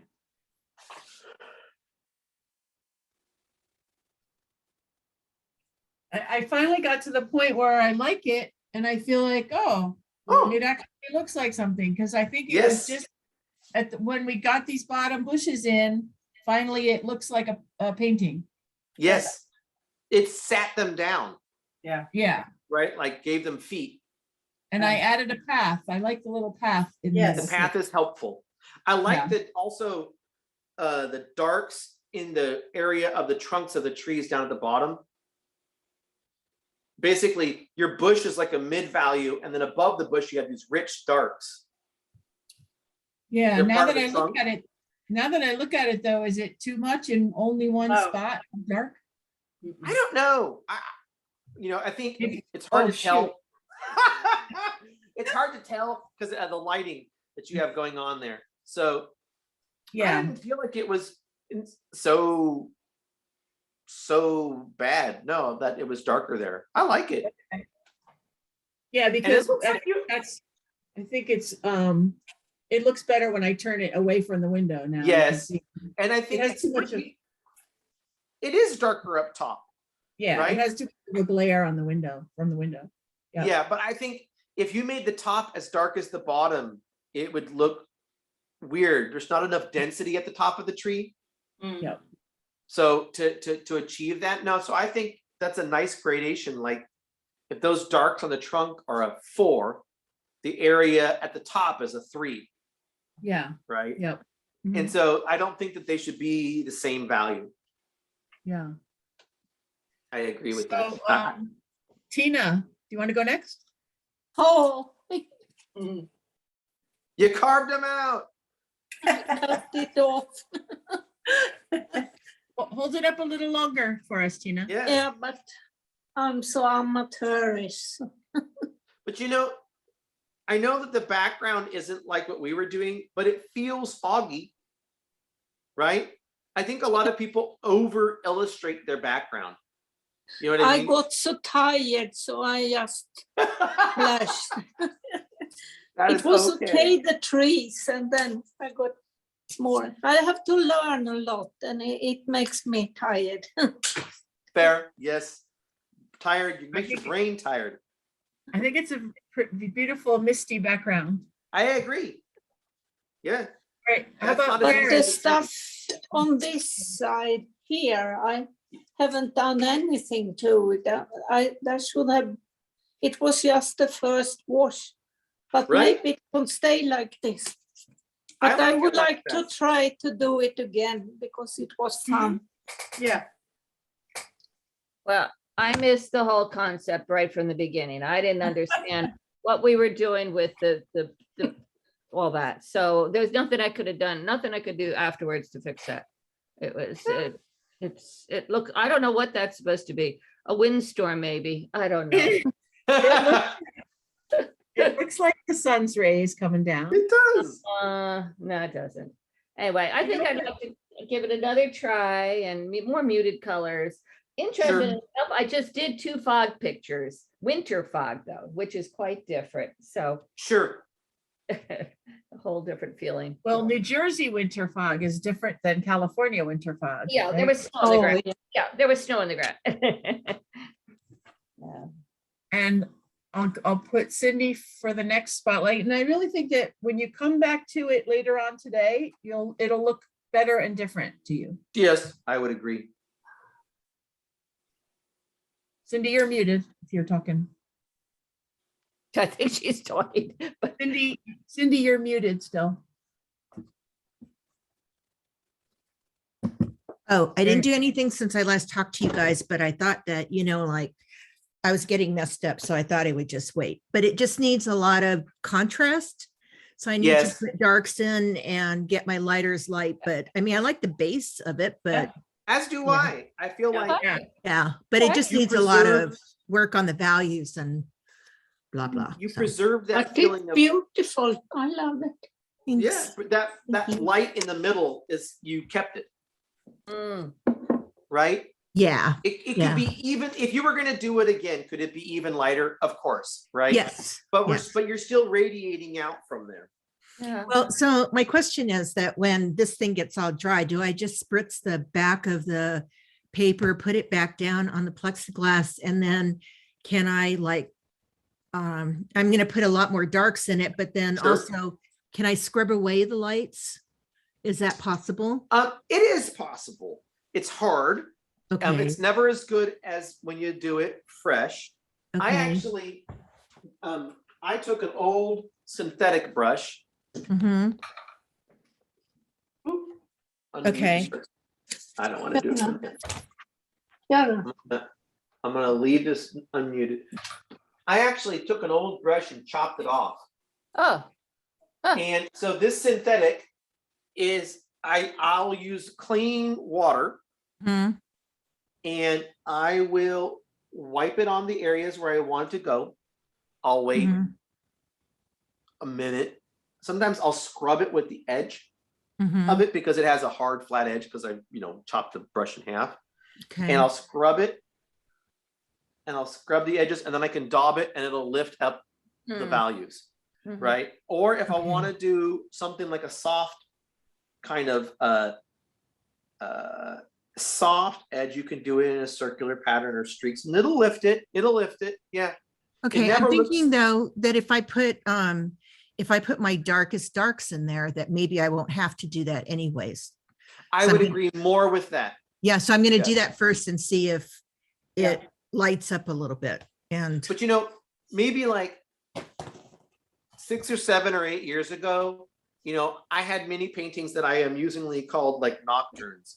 They would Uh-huh. just because they weren't really nocturnes. They were paintings where I wanted the bright section to feel bright, but it was too dark.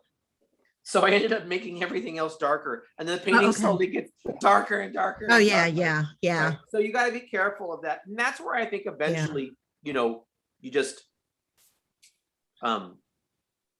just start over eventually. But I think Yeah. you Well, I after just it's done- stopped because when you get to that point where you like go, okay, I know it needs dark, but if I do this Totally. right now, it's gonna mess up. So I'm just, Yes, yeah. 100%. If you wait till like tomorrow and it's uh-huh, really dry, then you could wet the bag and you could lay it down and then you could start your darks, and then you would need like a clean brush with Yeah. water on it to Okay. soften, to have it okay. blend into the water, right? Otherwise, you're going to have all hard edges. Okay, so could I like miss the front, or would you not suggest that? I wouldn't miss the front because then you'll get no hard edges. Miss the front, and you look, oh, that's right, that's true. Okay. So instead, I would paint where you want your dark, Yeah, then get a separate brush and have a separate water and get your Uh-huh. clean water on it. And then underneath it, you're going to go up to meet it with your thirsty brush, and you're going to soften the edge of your dark brush stroke, okay, I got it. right? And Yeah. then that's a way to sort of like sneak in a wet and to wet edge in the future when, of course, everything else dried in between. Okay. It can be done. It's not super easy, but it totally Okay. is doable. Yes, it just takes Okay. practice. But it's worth the trying, so. I'll just 100%. try it. Yeah. Okay. The other thing I was So- going to say is that a lot of the rays, well, you guys got to be careful that the rays need to yeah. come out like they're shooting out from a spot. And what we don't want is for the rays to be parallel, Mhm. Mhm. right? The rays should always be rotating their angle to the heart of the sunshine, and they should kind of, if you can, I'm not saying it's easy, expand the farther away they get, right? Mhm. So they get narrower the closer they get, and they get wider the farther they get from it. And if you can get the rays to shoot, not be parallel, but shoot to the point where the sun's at, it'll help them read more like rays of sunshine. Yeah, mine are a little Yep. parallel. But Cindy, Yeah, I think yours looks pretty beautiful and loose and fresh the way it is. So be careful about doing more to it. I would Well- agree with that, broadly speaking. Yeah, but it doesn't have any contrast in it. I mean, I think I like the, let's see, I like the, the fact that the way that you blend things together. So, I mean, I really like that kind of effect, but Yep. it's just like, I guess it's fine as is, but I think it would be better if it had darker darks in it. Do you know? Well, yep. And like I said, my opinion as a teacher is if you're not satisfied with it, then it's just another learning opportunity. And if Okay. you ruin it, then all you did was ruin a painting that you weren't satisfied with anyways. Yeah. Okay, Okay. that's a good point of That view. makes sense. I like So, that. you know, and then you've learned something, which is the only way you're really going to get better anyways, right? Is those kind of experiments. Well, we have hit 3. I didn't know if anybody had any final questions. Sam, I think we wrap up at 3. Is that correct? That's correct. And I want to thank you so much for doing this because when I looked at your painting, I could not figure out how you did it. So you solved a lot of mysteries. Fun. I'm glad I could share some techniques. It's Yeah, that was an unexpected pleasure because being able to do it just the way we did, especially the essential first part, you know, doing the right hand side Yeah. of doing that light wash and then keeping those strands and then go. Yeah, it was just very, very helpful and useful. I don't think we could have figured this one out on our own at all. yeah. Well, I'm glad to share it. You know, I think Appreciate you like sharing that everybody, knowledge. it, Yeah. it came from lots of failure. So if I'm failing less now, it's only because I failed more before. So I'm glad to share some of that with others and maybe speed up your learning opportunities. Yeah, beautiful. Thank you so very much. much. Great. It was Thank great. you very much. Okay. All right. Nice Um, job. Thank you, Steve. Thank Thank you, so you much. guys. Thank Much you. appreciated. Okay. I'm gonna send Steve the video, so maybe at some point we'll be able to watch it again. Yes. Oh, I'm great. gonna put the video up. I'll make a blog post on my website and it'll go up on, is it okay if I post this on YouTube? I have a YouTube channel. Yeah. Yeah. Because I put Yep. some of them on my YouTube also. Fiona Perfect. edited for me a little bit and put it up. So- So yeah. If you guys are interested, you know, you can come to the blog or I'll give the link to Sam and Sam can share it with you guys. You Okay. can come and view it. If you want to subscribe, you can subscribe, or you can just come and view that post. Okay. Okay. Thank you. Great. Wonderful. Thank you. Thank you. Okay. It's been a Thanks pleasure. so much. Bye-bye. Bye. Bye, everybody. Bye, everybody. Bye.